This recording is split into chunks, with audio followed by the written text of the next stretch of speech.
Good evening, all of you. Good evening, Dimple. Good evening, Vedanti. Good evening, Pranali. Good evening, Pragati. Good evening, Sneha.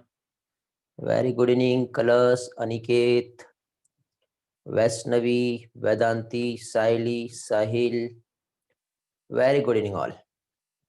Yes, बेटा हम लोग revise करेंगे. Don't worry, tension न लो साहिल. Good evening तपस्या. Good evening Shubham. Okay चलो तो start करते हैं आज का सेशन. जैसे कि लास्ट लेक्चर में हम लोगों ने बेटा यहाँ पे strategies for enhancement in food production का हम लोग जो स्टडी किए थे. तो वंस अगेन आज के इस लेक्चर में जो लास्ट टाइम हम लोग जो भी हम पढ़े थे उसको एक बार रिवाइज कर लेते हैं. और रिवीजन के साथ ही साथ आगे का जो भी पोर्शन है वो हम लोग कंटिन्यू करेंगे. तो एक बार रिस्पॉन्स कर दो जल्दी से कि मेरा ऑडियो और वीडियो जो है प्रॉपरली आपको विजिबल है, स्क्रीन प्रॉपरली दिखाई दे रही है, डिस्प्ले हो रहा है बेटा, पीपीटी दिखाई दे रहा है आपको, मैं दिख रहा हूं. चलो वेरी गुड. तो कंटिन्यू करते हैं आज का सेशन. बट सबसे पहले आज का सेशन स्टार्ट करने के पहले सबसे पहले बेटा आपको जो नीट 2020 का जो रिजल्ट आया है उससे रिलेटेड हम लोग कुछ डिस्कस कर लेते हैं. आप भी बहुत एक्साइटेड होंगे कि क्या हुआ है, कितने मार्क्स आए हैं, कितनों का सिलेक्शन हुआ है. ठीक है, तो देखिए बेटा अभी बहुत सारी चीजें तो मैं आप लोगों के साथ शेयर नहीं करूंगा. ठीक है, क्योंकि अभी बहुत सारा डेटा आने का है और स्टूडेंट्स जो है उनसे हमारा कांटेक्ट हो रहा है. ठीक है, मींस सभी से भी बात नहीं हो पाई है, बट फिर भी जो ऑफिशियल डेटा है वो डेटाबेस में स्टोर है. ठीक, तो फिर भी देखिए यहाँ पे आप लोगों को एक चीज बता दे रहा हूं मैं कि हमारे यहाँ पे जो है मोर देन 5 स्टूडेंट 600 प्लस जो है उनका स्कोर जा रहा है. ओके, और 600 प्लस में टॉपर तो वैसे आपने मेरा टेलीग्राम पे जो पोस्टिंग है वो देख लिए होंगे. गुड इवनिंग पूनम बेटा, लेट हो गए. ओके, तो इसमें बेटा फर्स्ट जो रैंक है हमारे एकेडमी के अकॉर्डिंग यदि हम देखें तो ऋतुजा जो है उसको 614 मार्क्स मिल रहे हैं और प्रणव जो है, ठीक है, प्रणव 613 मार्क्स जो है उतने पे आ रहा है. ठीक, हाँ फ्रेशर्स भी है बेटा, सिर्फ रिपीटर्स नहीं है. रिपीटर्स में ऋतुजा है बट एल्केम बैच में जो फ्रेशर्स जो था 613 मार्क्स जो मिले हैं प्रणव को मिले हैं. ये रिपीटर बैच का स्टूडेंट नहीं है. ओके, समझे. और इसी के साथ साथ यदि आप लोगों को मैं बताऊं तो जो 15 स्टूडेंट या मोर देन 15 स्टूडेंट जो आ रहे हैं उनका टोटल जो स्कोर है 560 प्लस जा रहा है. ठीक है, और 550 प्लस वाले स्टूडेंट भी बहुत सारे हैं. ठीक है, और 550 प्लस वाले बहुत सारे स्टूडेंट है तो उनको कंसीडर नहीं कर रहे बेटा. कई स्टूडेंट ऐसे जो 540 है, 545 है, 550 है, 555 है. ठीक है, अभी ऐसा कुछ कह नहीं सकते क्योंकि देखिए कटअप कितना है अभी कुछ डिसाइड नहीं हुआ है. ठीक, मे बी पॉसिबिलिटीज जो है मैक्सिमम सिलेक्शन जो है अपने एकेडमी की तरफ से होगा. इसमें आपको एक और चीज बता रहा हूं बेटा कि बायो, केमिस्ट्री और साथ ही साथ फिजिक्स तीनों का एक एवरेज परसेंटाइन मिला है. तो सभी ने बहुत अच्छा मेहनत किए थे और रियल में सभी का अच्छा स्कोर आया है, जिसमें बायो का सबसे तीनों सब्जेक्ट के कंपैरिजन में यदि हम देखें तो बायो का 99.77 परसेंटाइन जा रहा है बेटा. तीनों सब्जेक्ट में हाईएस्ट. मैं इसलिए नहीं बोल रहा कि मैं बायो पढ़ा रहा हूं इसलिए आपको बता रहा हूं, बट मैं आपको एक रियलिटी बता रहा हूं कि 99.77 जो परसेंटाइन है वो बायो में है जो कि प्रणव का है. उसके बाद मयंक, मयंक के साथ ही साथ प्रद्युमन है, प्रद्युमन के बाद विकास, इनके 98 और 97 परसेंटाइन है. ऋतुजा का परसेंटाइन थोड़ा कम हो गया, आई डोंट नो, उससे बहुत उम्मीद थी. ठीक है, शायद उसका बायो का स्कोर कम आ गया है जिसकी वजह से उसका परसेंटाइन 95 परसेंटाइन बन रहा है. यदि थोड़ा अच्छा कर लेती तो मे बी वो अच्छे स्कोर तक के जा सकती थी. ठीक है, समझ रहे हो. तो इस तरह से यहाँ पे परसेंटाइन बेटा आए हुए हैं. ठीक है, परसेंटाइन के अकॉर्डिंग जो डेटाबेस रिजल्ट आया है तो उसके अकॉर्डिंग मैं आपको परसेंटाइन बता रहा हूँ कितना आ रहा है. ठीक है, तो 99.77 परसेंटाइन निकाल लो आप कितना होगा. ठीक है, नियर अबाउट अबाउट ये कह लो कि 340 के आसपास जो है ये जा रहा है. तो इसमें देखिए बेटा आपको मैं एक चीज बता रहा हूं कि स्पेशली जो बायो की जो टीचिंग मेरे थ्रू जो आपको प्रोवाइड की गई है, ये मैं हमेशा जो पढ़ाता हूं आपने देखे होंगे किसी भी टाइप का एंटरटेनमेंट बायोलॉजी में जो है मैं बिल्कुल भी अवॉइड करता हूं. ठीक है, during the lecture, during the teaching आपने कभी मुझे देखे नहीं होंगे कि मैं कुछ जोक्स कर रहा हूं या आपके साथ कुछ एंटरटेनिंग कर रहा हूं। ठीक है, काफी स्टडी जो यहाँ पे आपको मिली होंगी, तो ये टोटली फोकस्ड होता है बेटा टारगेट ओरिएंटेड। ठीक है, और टारगेट ओरिएंटेड की यदि हम बात करें तो टारगेट ओरिएंटेड में भी ऐसा है कि बिल्कुल ऑथेंटिक पॉइंट टू पॉइंट बात होती है। इसके अलावा कुछ भी वहां पे एंटरटेनिंग आपको नहीं मिलेगा। क्यों? क्योंकि बेटा आप मुझसे पढ़ने आए हो। ठीक है, और आप पढ़ने आए हो तो आपको उस चीज का एडवांटेज मिलना चाहिए बेटा, क्योंकि आपको एंटरटेनमेंट करना होता तो आप मेरे पास नहीं आते। ठीक है, और ऑनलाइन में तो आपके पास बहुत सारे ऑप्शंस है कि क्या है, हम ये पढ़ना है, ये करना है, वैसा नहीं है। लेकिन देखिए, मैं आपको ऐसा बहलाने और फुसलाने वाला काम भी नहीं करता कि नहीं बहला दो, फुसला दो, अरे आज मूड नहीं है, आज ये कर लेते या रिवीजन कर लेते, ऐसा कभी आपको नहीं मिला होगा। ठीक, तो मैं बेटा आप उसको बहुत ही ज्यादा मायने देता हूं, समझता हूं, और आपका टाइम रियल में बहुत ही ज्यादा प्रेसियस है, और उस प्रेसियस टाइम की मुझे बहुत कदर है। इसलिए मैं सारे पॉइंट टू पॉइंट आपको एक एक चीजें जो यहाँ पे जो एक्सप्लेन करता हूं, उसमें मेरा टारगेट यही रहता है, ये गोल्स रहता है कि आपका रियल में बेनिफिट हो। ओके, तो काफी अच्छा स्कोर है। तो मैंने ही नहीं, हमारे कंप्लीट जो टीम है, एकेडमिक टीम, सभी ने काफी मेहनत की है, ऑल स्टूडेंट सभी पे। बट कुछ लोगों का नहीं हो पाया है, कोई बात नहीं। इसमें मैं आपको एक और चीज बता देता हूं बेटा कि सिर्फ एनसीईआरटी पढ़ लेने से हमारा नॉलेज बिल्डअप नहीं होगा, समझे? सिर्फ एनसीईआरटी यदि पढ़ लिए और आप ये कहते हो कि नहीं हमारा नॉलेज बिल्डअप हो गया, तो ऐसा बिल्कुल भी नहीं होगा। ठीक है, हमेशा एक बात याद रखना कि एनसीईआरटी के अलावा हम लोगों को यहाँ पे उसकी कंसेप्ट क्लियरिटी, उसका एक एक पार्ट का अंडरस्टैंडिंग बहुत जरूरी है। और सिर्फ आप एनसीईआरटी पढ़ के यदि ये सोचो कि नहीं हम 360 आउट ऑफ 360 लेके आ जाएंगे, तो ऐसा बिल्कुल भी नहीं है। इसलिए बेटा लास्ट टाइम भी जिन स्टूडेंट्स को जो इंस्ट्रक्शंस दिए थे उनने फॉलो किए, काफी अच्छा स्कोर लेके आए हैं। मयंक का भी बहुत अच्छा स्कोर है। ठीक है, तो उम्मीद करता हूं कि आप लोग भी बेटा जो भी बता रहा हूं, मैं गारंटी दे रहा हूं बेटा, श्योरिटी दे रहा हूं आपको कि जो भी मैं आपको यहाँ पे जो सारी चीजें बता रहा हूं, ठीक है, उसमें आपको बहुत सारा बेनिफिट्स मिलेगा। फॉलो करो सारी चीजों को। ठीक है, बायो में बेटा फिजिक्स केमिस्ट्री बायो में हाईएस्ट परसेंटाइल बायो का ही आया है। 99.77 परसेंटाइल जो है बायो का है। ठीक है, हाँ, आप लोगों को डेली का टास्क मिल रहा है। ठीक, आप टास्क कंप्लीट करो। ठीक, जो भी मैं यहाँ पे डेटा प्रोवाइड कर रहा हूँ वो ऐसे ही नहीं बेटा कि कुछ भी कहीं से उठाया और दे दिया। एनालिसिस होती है, क्या आपको ये दिए जाना चाहिए या नहीं दिया जाना चाहिए, उसके बाद ही आपको सारा डेटा जो है वो प्रोवाइड किया जाता है।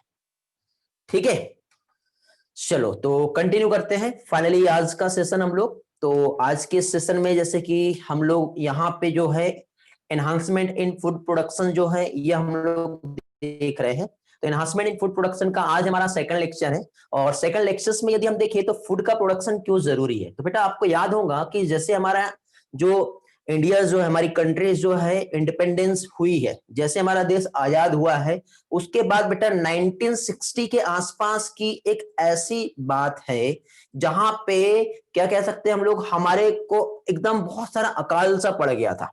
अकाल सा मतलब हमारे पास फूड की इतनी ज्यादा शॉर्टेज आ गई थी कि बहुत ज्यादा प्रॉब्लम फेस करना पड़ रहा था। उस टाइम पे हमारे नेहरू जी थे, उन्होंने काफी अच्छा अपना वहां पे कंट्रीब्यूशन दिया। और फाइनली उस टाइम पे हुआ ये कि मैक्सिको से बेटा व्हीट और राइस जो है वो बुलाना पड़ा था। ठीक है, व्हीट जो है वो मैक्सिको से लाए गए।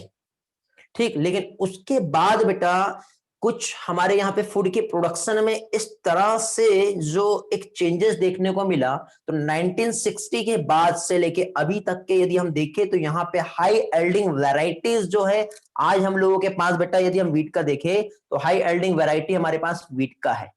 ठीक है, तो 1960 से लेकर के 2000 के बीच की यदि हम बात करें तो इस टाइम पीरियड को कहते हैं ग्रीन रिवॉल्यूशन। क्या कहते हैं इसे? इसे कहते हैं ग्रीन रिवॉल्यूशन। तो ग्रीन रिवॉल्यूशन के फादर जो है, इंडियन फादर जो है स्वामीनाथन। और साथ ही साथ यदि हम देखें तो इसमें जो हमारे जो बोरलॉग है, ठीक है, जो कहलाते हैं हमारे ग्रीन रिवॉल्यूशन के father. Borlaug means Norman Borlaug के नाम से जाने जाते हैं।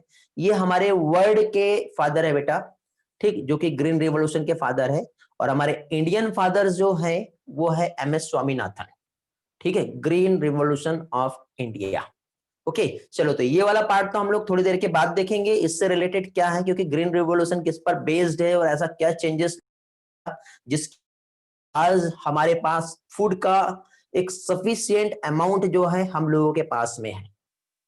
ठीक है, बट इसी के साथ साथ हम लोग यहाँ पे जो है यही सारे पार्ट्स को जो है हम यहाँ पे समझेंगे। आपको बहुत सारा प्रॉब्लम आ रहा था ब्रीडिंग का, जो मैंने कंसेप्ट बताया था उस चीज को लेकर के, तो वंस अगेन बेटा वही वाला पार्ट जो लास्ट लेक्चर में मैंने एक्सप्लेन किया था उसको एक बार हम रिवाइज करेंगे और फिर हम आगे का पोर्शन देखेंगे। कुछ मैसेजेस दिख रहे हैं मुझे, एक बार देख लेता हूं मैं। क्या बेटा शुभम? संडे का रिजल्ट बेटा मैंने पोस्ट किया था टेलीग्राम ग्रुप में, क्या बाकी लोगों को मिल गया है? शुभम को क्यों नहीं मिला? आई डोंट नो, बाकी लोगों को मिल गया बेटा? शुभम बाकी लोगों को तो मिल गया है, आपको क्यों नहीं मिला बेटा अभी तक के? ओके देख लो बेटा एक बार क्या प्रॉब्लम आया है, क्यों नहीं मिला है। चलो तो कंटिन्यू करते हैं बेटा। यहाँ पे देखिए फूड प्रोडक्शन की हम बात कर रहे हैं, तो जैसे कि फॉर एग्जांपल फूड के प्रोडक्शन को इनहांस करना है, तो फूड प्रोडक्शन की हम जो स्ट्रेटेजीज यदि हम देखें, तो पहली चीज तो बेटा फूड मींस व्हाट, कौन कौन से फूड है बेटा जो हमारे डेली लाइफ के लिए बहुत ज्यादा इंपॉर्टेंट होते हैं। ठीक है, क्योंकि वो हमें मालूम रहेंगे तब जाके हम फूड का प्रोडक्शन को इंप्रूव कर सकते हैं। और फूड के प्रोडक्शन का इंप्रूवमेंट जो है यहाँ पे यदि हम देखें, तो उसी के साथ साथ देखिए फूड का जो प्रोडक्शन है इसको हमें इंप्रूव करना है, तो वहां पे कुछ टेक्निक्स है जिसको हम यहाँ पे फॉलो करेंगे। तो फ्रूट्स की यदि हम बात करें, तो पहली चीज तो देखो बेटा फूड जो है इसमें एक तो आता है फ्रूट्स और साथ ही साथ आता है यहाँ पे वेजिटेबल्स, जो हमें प्लांट से ऑब्टेन होते हैं। कहां से ऑब्टेन होंगे? प्लांट से ऑब्टेन होते हैं। फिर इसी के साथ साथ हम लोग सीरियल्स की हम बात करें, तो सीरियल्स जो होती है ये भी हम लोगों को जो है कहां से मिलता है? प्लांट से मिलता है। ठीक है, प्लांट के अलावा अब यहाँ पे हम लोग जो डेली लाइफ में जो यूज कर रहे हैं, ये फूड तो हमारे लिए जरूरी है, लेकिन इसी के साथ साथ मिल्क और मिल्क प्रोडक्ट जो है हमारे लिए बहुत ही ज्यादा इंपॉर्टेंट कंपोनेंट है, जो हमारा एक डेयरी प्रोडक्ट में आता है। और डेयरी प्रोडक्ट जो है ये हमें जो ऑब्टेन होगा वो कहां से ऑब्टेन होगा बेटा? एनिमल्स में। तो मिल्क की हम बात कर ले या फिर मिल्क प्रोडक्ट की हम बात कर ले,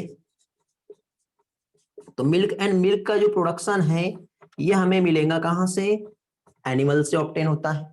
ओके, फिर इसी के साथ साथ हनी भी जो है बेटा हमारे लिए एक इंपॉर्टेंट फूड जो है, बहुत जरूरी है, जिसमें अच्छी न्यूट्रिटिव क्वालिटी होती है। तो हनी जो है ये भी हमारे लिए एक इंपॉर्टेंट फूड है, जो कि हमें हनी बीज जो है यहां से ऑब्टेन होता है। ठीक, कुछ सी फूड्स की हम बात कर सकते हैं, तो सी फूड्स जो है यदि हम देखें, तो सी फूड्स जैसे कि फिश हो गया, मोलस्का हो गया, ठीक है, तो ये एनिमल से हम ऑब्टेन कर रहे हैं। और इसके साथ साथ बेटा एग और मीट जो होता है, क्या चीज? एग और मीट की भी यदि हम बात करें, तो ये भी जो है हमें एनिमल से ऑब्टेन होते हैं। मींस देखिए यहाँ पे प्लांट तो है ही है, लेकिन प्लांट के अलावा यहाँ पे हम लोग जो है जो फूड ऑब्टेन कर रहे हैं वेरियस अमाउंट में, सबसे ज्यादा हमें जो है वो कहां से मिल रहा है बेटा? हम लोगों को एनिमल से मिल रहा है। ठीक है, मीट में क्या क्या है? एक तो चिकन होता है, ठीक है, ये तो आप जानती हो बहुत अच्छे से, चिकन होता है। चिकन के साथ ही साथ मटन मींस गोट जो है यहां से लेते हैं। एक पॉर्क आता है जो कि पिग से होता है। बीफ होता है जो काउ से जो है ये मीट का यूज होता है। इसका यूज लेदर के लिए है और जनरली बहुत से पर्सन जो अपने कंजप्शंस में इसका यूज करते हैं। तो ये वाला पोर्शन जो है हम लोगों ने लास्ट लेक्चर में समझे थे। जिसको भी बेटा जहां पे लगेगा स्क्रीनशॉट लेना, मैं बीच बीच में थोड़ा सा समझाने के बाद साइड होते जाऊंगा, और आप लोगों को सारी चीजें जब भी नीड रहेंगी तो आप इमीडिएटली स्क्रीनशॉट ले लेना। मैं बार बार नहीं बोलूंगा कि बेटा स्क्रीनशॉट ले लो। ओके, क्या मिला बेटा? इस रिजल्ट की बात हो रही थी मानो। ओके, तो अब देखिए यहाँ पे हम लोगों ने जो देखे, क्या देखे बेटा हम लोगों ने? यहाँ पे अभी हम लोगों ने यहाँ पे क्या चीज बेटा? फूड जो है, तो फूड हमें कहां कहां से ऑब्टेन होते हैं ये हम लोगों ने देखे। अब ये जो फूड यहाँ पे ऑब्टेन हुआ है, तो इसी फूड के साथ ही साथ अब हमें ये जो फूड है इसका हमको प्रोडक्शन को बढ़ाना है। ठीक है, फूड के प्रोडक्शन को बढ़ाना क्यों? क्योंकि डे बाय डे देखो पॉपुलेशन इतना ज्यादा इंक्रीज होते जा रहा है कि एक टाइम ऐसा आएगा कि मतलब पॉपुलेशन बहुत ज्यादा हो जाएगी, फूड की डिमांड बढ़ जाएगी, बट यदि प्रोडक्ट उतने हमारे पास नहीं रहे तो बहुत बड़ी प्रॉब्लम हो सकती है। इन्हीं समस्या को निपटाने के लिए और ये सारी चीजों सॉरी, इन्हीं सारी चीजों को देखते हुए यहाँ पे बेटा फूड के प्रोडक्शन को बढ़ाने के लिए हमारा एग्रीकल्चर फील्ड, जिसमें प्लांट के और प्लांट के प्रोडक्ट को काफी हद तक के बढ़ाया गया है, इसी के साथ साथ बेटा हमारा जो एनिमल हस्बेंड्री है, जिसमें एनिमल के देखो कितने सारे यहाँ पे आप देख रहे हो, ज्यादातर यहाँ पे हमको प्रोडक्ट जो है, जैसे मिल्क की भी हम बात करें जो डेली लाइफ का बहुत इंपॉर्टेंट पार्ट है, तो इसको भी बढ़ाने के लिए हमारे बायोलॉजी का एक ब्रांच जो कि एनिमल हस्बेंड्री, ठीक है, जो कि क्या है बेटा फूड के प्रोडक्शन को बढ़ाने में हेल्प कर रहा है। मतलब वहां पे बायोलॉजी का एक ब्रांच है जो क्या करता है बेटा, एक rear and improving of the animals, जिससे क्या होगा फूड का प्रोडक्शन बढ़ेगा।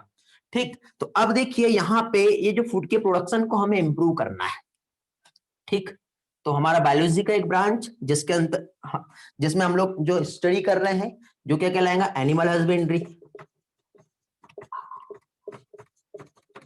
तो एनिमल हस्बेंड्री की यदि हम बात करें बेटा, तो एनिमल हस्बेंड्री जो है यहाँ पे क्या हो गया, हस्बेंड्री, ठीक है, एनिमल हस्बेंड्री की हम बात करें तो इसमें देखिए इसकी कुछ ब्रांचेस आती है, जिसमें हमको क्या है फॉर्म्स बनाना पड़ता है और फॉर्म्स के मैनेजमेंट करना पड़ता है। तो फॉर्म्स में इसमें पहली चीज तो एक आता है डेयरी फार्मिंग, फर्स्टली क्या आएगा इसमें आता है डेयरी फार्मिंग। डेयरी फार्मिंग में मिल्क और मिल्क से रिलेटेड जो एनिमल्स है, जैसे गोट भी मिल्क का प्रोडक्शन करता है, ठीक है, काऊ है, बफेलो है, ठीक है, तो मिल्क का प्रोडक्शन हो रहा है, तो इसके वेराइटीज जो इसके स्पीसीज, इसकी ब्रीड जो है, अच्छी ब्रीड हमें बनाना है, उसके लिए फॉर्म्स बनाना है, फॉर्म्स का मैनेजमेंट करना है, प्रॉपर सैनिटाइजेशन कंडीशन वहां पे प्रोवाइड करना है, उसका फूड सप्लीमेंट हमें उसे देना है, ठीक है, ये किस में आता है, डेयरी फार्मिंग में आता है। डेयरी के बाद एक आता है पोल्ट्री। तो पोल्ट्री फार्मिंग की हम बात करें तो इसमें जितने भी जो बर्ड्स है, चिकन हो गया, गीज हो गया, टर्की है, ठीक है, इसका हमें मैनेजमेंट करना है, मैनेजमेंट के साथ इससे एग और मीट जो हमें मिलता है तो उसका प्रोडक्शन जो है हम लोग यहाँ पे करते हैं। फिर एक आता है एपीकल्चर। क्या आता है, एपीकल्चर। तो एपीकल्चर जो है यदि हम देखें तो एपीकल्चर मींस हमारा जो बी वैक्स हो गया, हनी हो गया, इसका प्रोडक्शन करना है, तो बीज जो है ये इंसेक्ट, उससे रिलेटेड उसकी स्पीसीज, उसका रेयर और केयर करना। इसके बाद एक आता है लैक कल्चर। आपने देखे होंगे ना जो हमारे चूड़ी बिंदी वगैरह होता है और वो घर का जो डेकोरेटिव आइटम्स जो होते हैं उसके लिए लैक जो है वो लगा होता है, तो उसका इंप्रूवमेंट भी बेटा जो एक इंसेक्ट होता है तो उसका कल्चर किया जाता है, वो लैक कल्चर कहलाता है। एक आता है सेरिकल्चर। सेरिकल्चर में बेटा सिल्क वॉर्म जो होता है, ठीक है, इसका प्रोडक्शन हम करते हैं। और फाइनली लास्ट आता है पीसी कल्चर। तो हमें सिर्फ और सिर्फ इतना ही पढ़ना है बेटा, बट हमारे एनसीईआरटी में जो है ये सारी चीजें नहीं दी है, थोड़ा सा पीसी कल्चर और थोड़ा सा एपीकल्चर दिया है, थोड़ा सा डेयरी फार्मिंग एंड पोल्ट्री दिया है, ठीक है, ये वाला पार्ट आपको नहीं दिया है, तो लैक और सेरिकल्चर जो है हम लोग नहीं देखेंगे।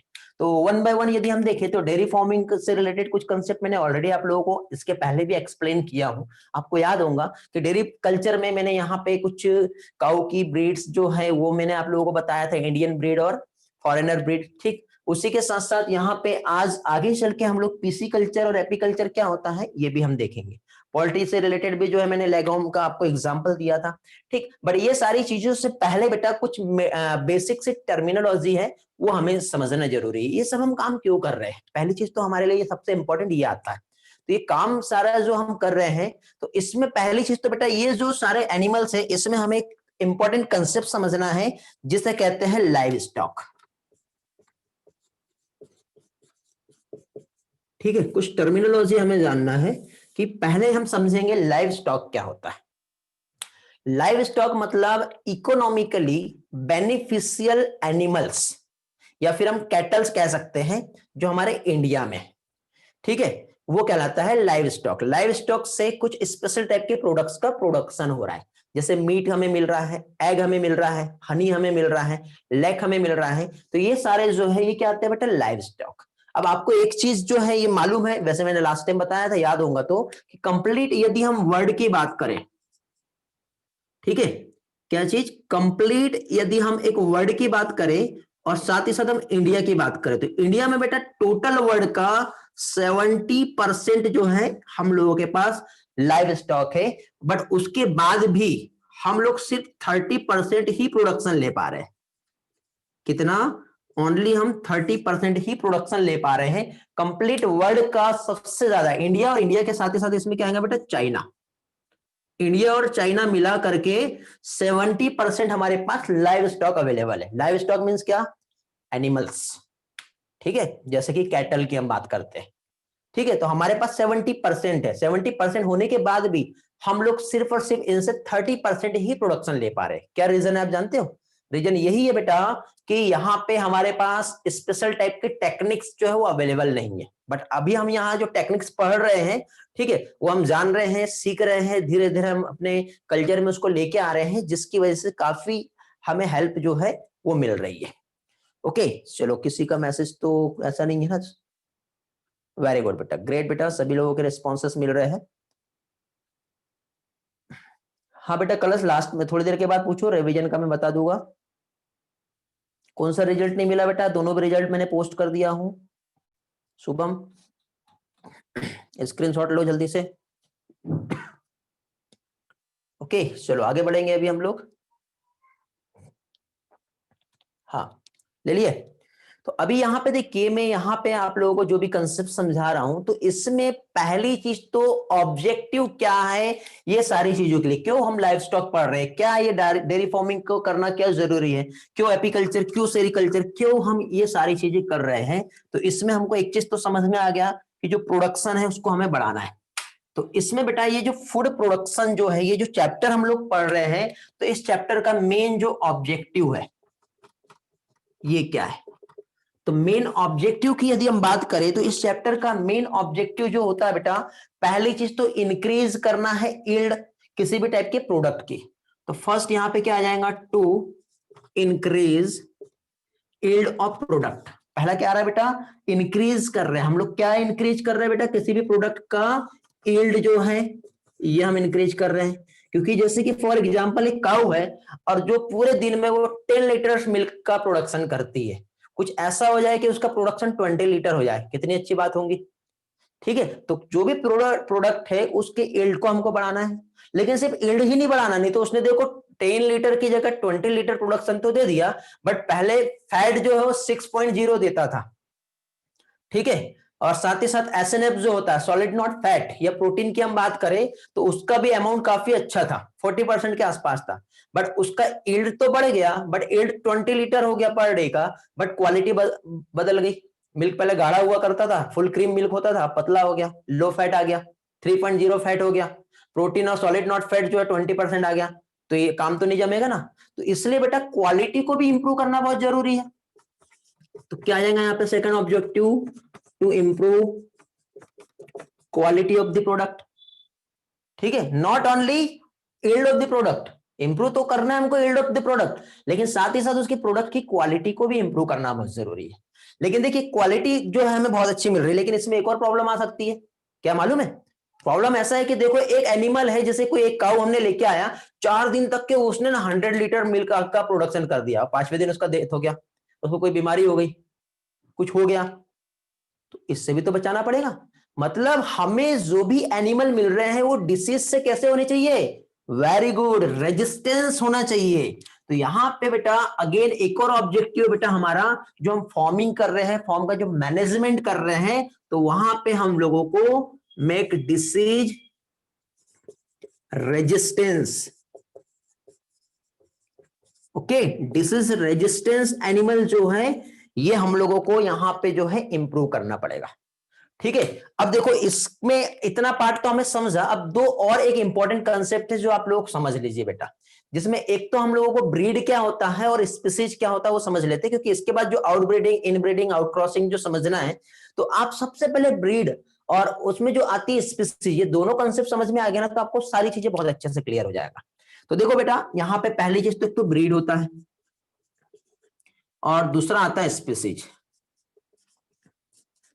स्पीसीज में देखो एक, फॉर एग्जांपल आपने देखे होंगे ना, फाइलम जो होते हैं हमारा एनिमल किंगडम की हम बात करें, किंगडम आता है, डिवीजन आता है, फिर उसके बाद क्लास, ऑर्डर, जीनस, फैमिली, इस तरह से आता है, ठीक है।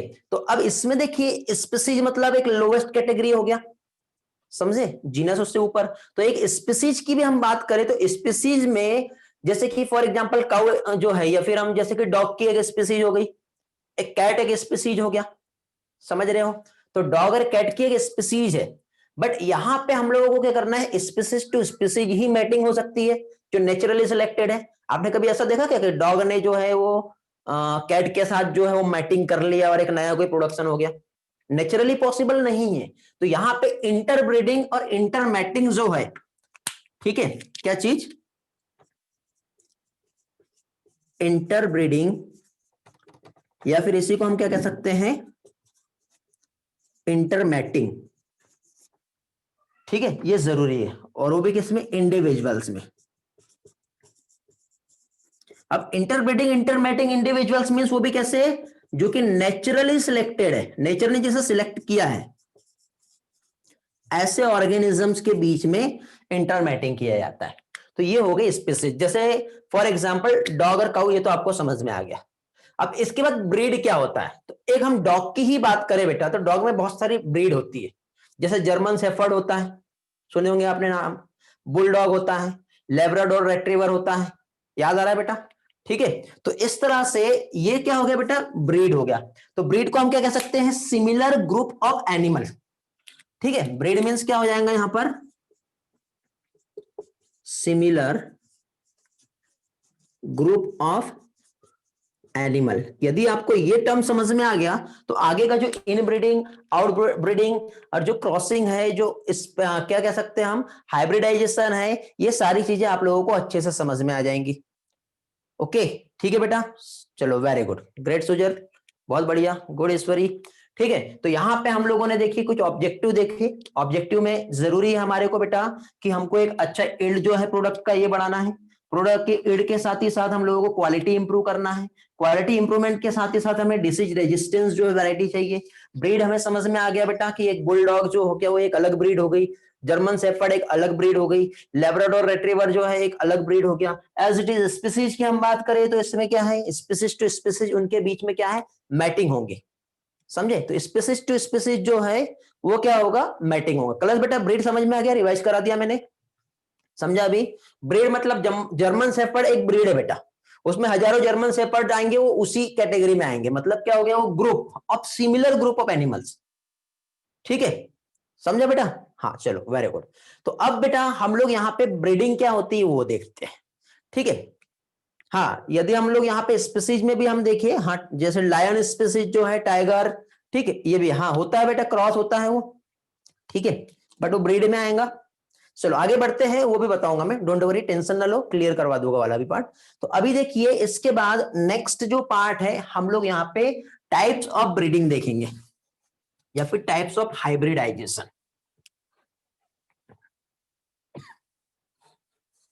आज बेटा एक एक पॉइंट जो है आपके बहुत अच्छे से क्लियर हो जाएंगे, किसी को कोई भी डाउट नहीं रहेगा। इसके बाद भी यदि आपको कुछ डाउट रहता है तो आप लोग पूछिए मुझसे, ठीक है, मैं अपना बेस्ट दूंगा आप लोगों के लिए। अभी हम लोग यहाँ पे टाइप्स ऑफ ब्रीडिंग समझेंगे या फिर इसी को हाइब्रिडाइजेशन कहते हैं, टाइप्स ऑफ ब्रीडिंग या फिर टाइप्स ऑफ हाइब्रिडाइजेशन। तो टाइप्स ऑफ ब्रीडिंग और टाइप्स ऑफ हाइब्रिडाइजेशन की हम बात करें तो लास्ट टाइम हमने देखे थे, आपको याद होगा, एक आता है इनब्रीडिंग, ओके, और एक आता है क्या चीज, आउटब्रीडिंग, ओके। तो अब देखिए इनब्रीडिंग क्या होता है। इनब्रीडिंग मतलब देखो मैंने पहले बताया अभी ब्रीड क्या होता है और स्पीसीज क्या होता है, ये तो मैंने आप लोगों को समझा दिया, ठीक है। अब यहां पे देखो इनब्रीडिंग क्या होता है ये समझना जरूरी है, ये समझा तो फिर आपको इधर भी समझ में आ जाएगा। इनब्रीडिंग मतलब ब्रीड, सेम ब्रीड, ठीक है, और सेम ब्रीड के बीच में जब वहां पे मैटिंग होंगी तो breeding with same breed, common ancestor या कॉमन पेरेंट्स, जैसे कि फॉर एग्जांपल ये एक पेरेंट है और ये दूसरा पेरेंट है, हम सिर्फ इनब्रीडिंग समझ रहे हैं, अभी ध्यान देना बेटा, ध्यान से समझो, हम इनब्रीडिंग समझ रहे हैं। इनब्रीडिंग में ये जो दोनों भी पेरेंट्स हैं इनके बीच में क्रॉस हुआ, बट ये जो दोनों भी पेरेंट्स है वो सेम है बेटा, जैसे कि बुलडॉग का बुलडॉग से जो है वो मैटिंग हो रहा है, ठीक है, इसमें लेब्राडोर नहीं आ रहा है, इसमें जर्मन शेफर्ड भी नहीं आ रहा है, इसमें सिर्फ बुलडॉग और बुलडॉग के बीच में ही मैटिंग हो रही है। अब जब इनका मैटिंग हुआ तो मैटिंग होने के बाद इनकी जो भी प्रोजेनी आएंगी, मींस यहां पे F1 F1 F1 F1 generation आ गई, समझ रहे हो? तो ये इनकी प्रोजेनी हो गई। अब इसमें हम ये सिलेक्ट करेंगे जो इनमें सबसे बेस्ट है, जैसे कि सपोज ये इन दोनों में जो है इसमें ये बेस्ट है, तो बेस्ट हमने ये वाले जो है प्रोजेनी को सिलेक्ट कर लिए। सिलेक्ट करने के बाद फिर क्या होगा, इनके बीच में मैटिंग होंगी। इनकी जब मैटिंग हुई, इनके बीच में जब क्रॉस हुआ, तो क्रॉस होने के बाद फिर इनसे भी जो है इनका प्रोजेनी निकलेगा, F2 F2 F2 F2। तो पहली चीज तो देखो, यहां पे वही ब्रदर सिस्टर वाली बात कर रहे हैं बेटा, पेरेंट सेम है, और ये हम कब तक के करेंगे, 4 to 6 जनरेशन तक के। तो यहां पे देखो ब्रीडिंग विथ सेम ब्रीड, और वो भी क्लोजली रिलेटेड। क्लोजली रिलेटेड मतलब इनके जो पेरेंट्स जो रहेंगे वो सेम रहेंगे, कॉमन एंसेस्टर बोलते हैं इसको। क्या बोलते हैं, कॉमन एंसेस्टर, मतलब उसी पेरेंट्स के बच्चे, फिर ये भी जो बच्चे आ रहे हैं उसी पेरेंट्स से आ रहे हैं, इसलिए हम इसको इन ब्रीडिंग बोल रहे हैं। यदि दूसरा पेरेंट यहाँ पे इन्वॉल्व हो जाएगा तो इन ब्रीडिंग नहीं कहलाएगा, वो आउट ब्रीडिंग कहलाएगा, समझे? तो इस तरह से हम लोग इन ब्रीडिंग का जो डेफिनेशन जो देंगे वो क्या देंगे बेटा, यहां पे ब्रीडिंग विथ, ब्रीडिंग मतलब रिप्रोडक्शन, ठीक है, reproduction with closely related individuals रहेगा, पहली चीज, जो कि 4 to 6 जनरेशन तक के होंगी, और कैसा रहेगा, कॉमन एंसेस्टर मतलब कॉमन पेरेंट्स रहेगा, जो कि 4 to 6 जनरेशन तक के हम इस तरह से करा रहे हैं, ठीक है, इतना समझा? अब इसका बेनिफिट क्या है, तो बेनिफिट की यदि हम बात करें तो बेनिफिट यह होगा बेटा कि हमें होमोजाइगोसिटी जो है वो इंक्रीज हो गई इसकी, ठीक है, प्योर लाइन मिल गया। तो बेनिफिट यहां पे हमको एक जो मिल रहा है वो क्या आ रहा है बेटा, बेनिफिट ये हो गया कि इसमें होमोजाइगोसिटी जो है वो इंक्रीज हो गया, मींस यहां पे प्योर लाइन प्रोडक्ट हमें मिल गया। लेकिन यहां पे देखिए साथ ही साथ कुछ रिसेसिव डिसऑर्डर होंगे तो वो भी उभर के सामने आ जाएंगे। कैसे आएंगे देखो, जैसे कि हम लोगों ने जेनेटिक्स का स्टडी किया है, ये डोमिनेंट एलील है, ठीक है, ये हेटेरोजाइगस है और ये रिसेसिव है। तो अब देखो यहां पे डोमिनेंट, यदि कोई रिसेसिव डिसऑर्डर है तो इस कंडीशन में डिसीज अफेक्ट मतलब नहीं होगा, ये कंडीशन में भी नहीं होगा, इनका आपस में क्रॉस हो रहा है या इनका भी इनके साथ क्रॉस हो रहा है, तो जब तक के ऑफस्प्रिंग जो भी मिलेंगी वो नॉर्मल मिलेगी। लेकिन जिस दिन भी बेटा रिसेसिव कैरेक्टर उभर के सामने आया तो वो जो स्पीसीज मतलब वो जो प्रोजेनी जो आएगी वो कैसे आएंगी, वो डिसीज अफेक्टेड प्रोजेनी वहां पे मिलेगी। कैसा मिलेगा, डिसीज अफेक्टेड प्रोजेनी जो है वो मिलेगा। कोई डिस्कनेक्ट हुआ है क्या बेटा, hello, am I audible all properly? बेटा तेजस्विनी देखो आपके साइड से प्रॉब्लम होगा, हाँ। तो ये क्या कहलाता है, इनब्रीडिंग कहलाता है। इनब्रीडिंग समझ में आ गया ना क्या हो रहा है, इनब्रीडिंग मींस यहां पे क्या हो गया,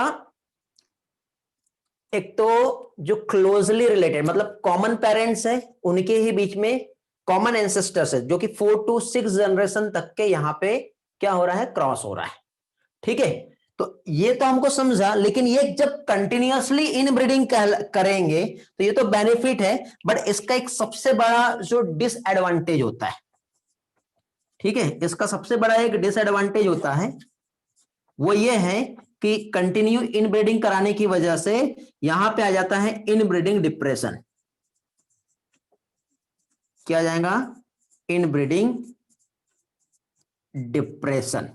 ये इसका डिसएडवांटेज है, ये इसका डिसएडवांटेज है, बट ये दोनों इसका एडवांटेज है। तो इससे बचने के लिए भी एक उपाय है, ठीक है। ये हम इसलिए कर रहे हैं क्योंकि हमको प्योर लाइन प्रोजेनी को हमें चाहिए, और साथ ही साथ बेटा प्योर लाइन प्रोजेनी बट जो लोकल सुपेरियर कैरेक्टर जो है, जैसे कि सपोज हमने कोई भी एक स्पीसीज ली और उसका प्रोडक्शन काफी अच्छा हमें मिल रहा है, ठीक है, तो हम उस स्पीसीज को लेकर के हम काफी अच्छा वहां पे क्या करेंगे बेटा, प्रोडक्शन हम ले सकते हैं। तो इसलिए यहां पे हम लोग इनब्रीडिंग करते हैं, ठीक है। सुपेरियर जो लोकल सुपेरियर कैरेक्टर्स जो है, या तो डिजीज से रेजिस्टेंस वाला होगा या काफी अच्छा प्रोडक्शन वाला होगा, उसको हमने सिलेक्ट कर लिए, प्योर लाइन मिल गया, उसका हम किसी के भी साथ क्रॉस करा सकते हैं, हमको वो वाला जो प्रोडक्शन है वो क्वालिटी हमको मिलेंगी, समझा। लेकिन कंटिन्यूअसली इनब्रीडिंग कराते हैं तो इनब्रीडिंग डिप्रेशन आता है। इनब्रीडिंग डिप्रेशन मींस क्या होता है, ठीक है, इतना समझा। किसी को कुछ पूछना है इसमें? देख लो, स्क्रीनशॉट वगैरह तो नहीं है, ले लिया आपने। चलो आगे बढ़ते हैं फिर। इनब्रीडिंग डिफरेंस का डेफिनेशन लिखा देता हूं मैं साथ ही साथ, एक एक स्टेप बाय स्टेप चलेंगे बेटा, इसके बाद फिर हम आउटब्रीडिंग पर आएंगे। ओके, चलो मैसेज देख लेता हूं एक बार आप लोगों के। हाँ वेरी गुड बेटा। इनब्रीडिंग डिफरेंस मतलब क्या होता है? Reduce fertility. सिर्फ फर्टिलिटी ही नहीं बेटा, कंटिन्यू यदि हम इनब्रीडिंग कराते हैं तो फर्टिलिटी तो रेड्यूस होता ही होता है, साथ ही साथ प्रोडक्टिविटी भी रेड्यूस हो जाता है। क्या चीज? प्रोडक्टिविटी भी रिड्यूस होता है ड्यू टू कंटिन्यूअस इनब्रीडिंग। तो इसका जो डेफिनेशन जो बनता है वो मैं यहां पे बता दे रहा हूं आपको कि क्या होगा बेटा, यहां पे रेड्यूस फर्टिलिटी या फिर रेड्यूस प्रोडक्टिविटी, ये होता है इनब्रीडिंग डिप्रेशन।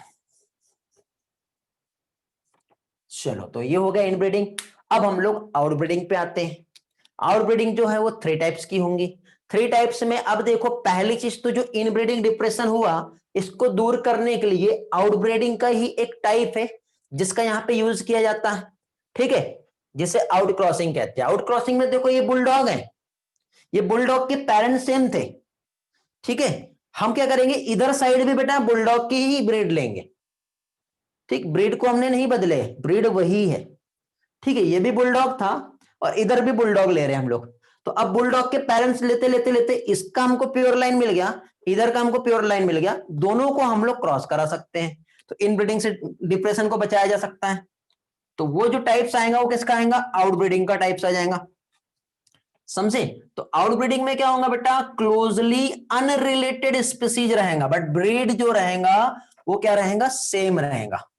तो ब्रीड जब सेम रहेगा तो यहां पे देखो, पेरेंट्स 1 और 2 था, पेरेंट्स 3 और पेरेंट्स 4, ब्रीड बदला क्या?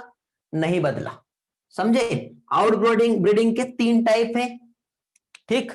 इन ब्रीडिंग सिर्फ एक ही कंसेप्ट में हम कहेंगे, नहीं तो आप बोलोगे सर वो तो इसी के टाइप में आना चाहिए, बट ऐसा नहीं है। इन ब्रीडिंग सिर्फ यही वाला है। अब हम क्या कर रहे हैं, ये सिर्फ कॉमन पेरेंट्स नहीं रहने की वजह से दूसरा हम ले रहे हैं, तो वो तो आउट हो गया ना, बाहर से आ रहा है वो, इसलिए हम उसको क्या कह रहे हैं? आउटब्रीडिंग कह रहे हैं। ओके, क्या मैसेज आया? 1 मिनट। हाँ,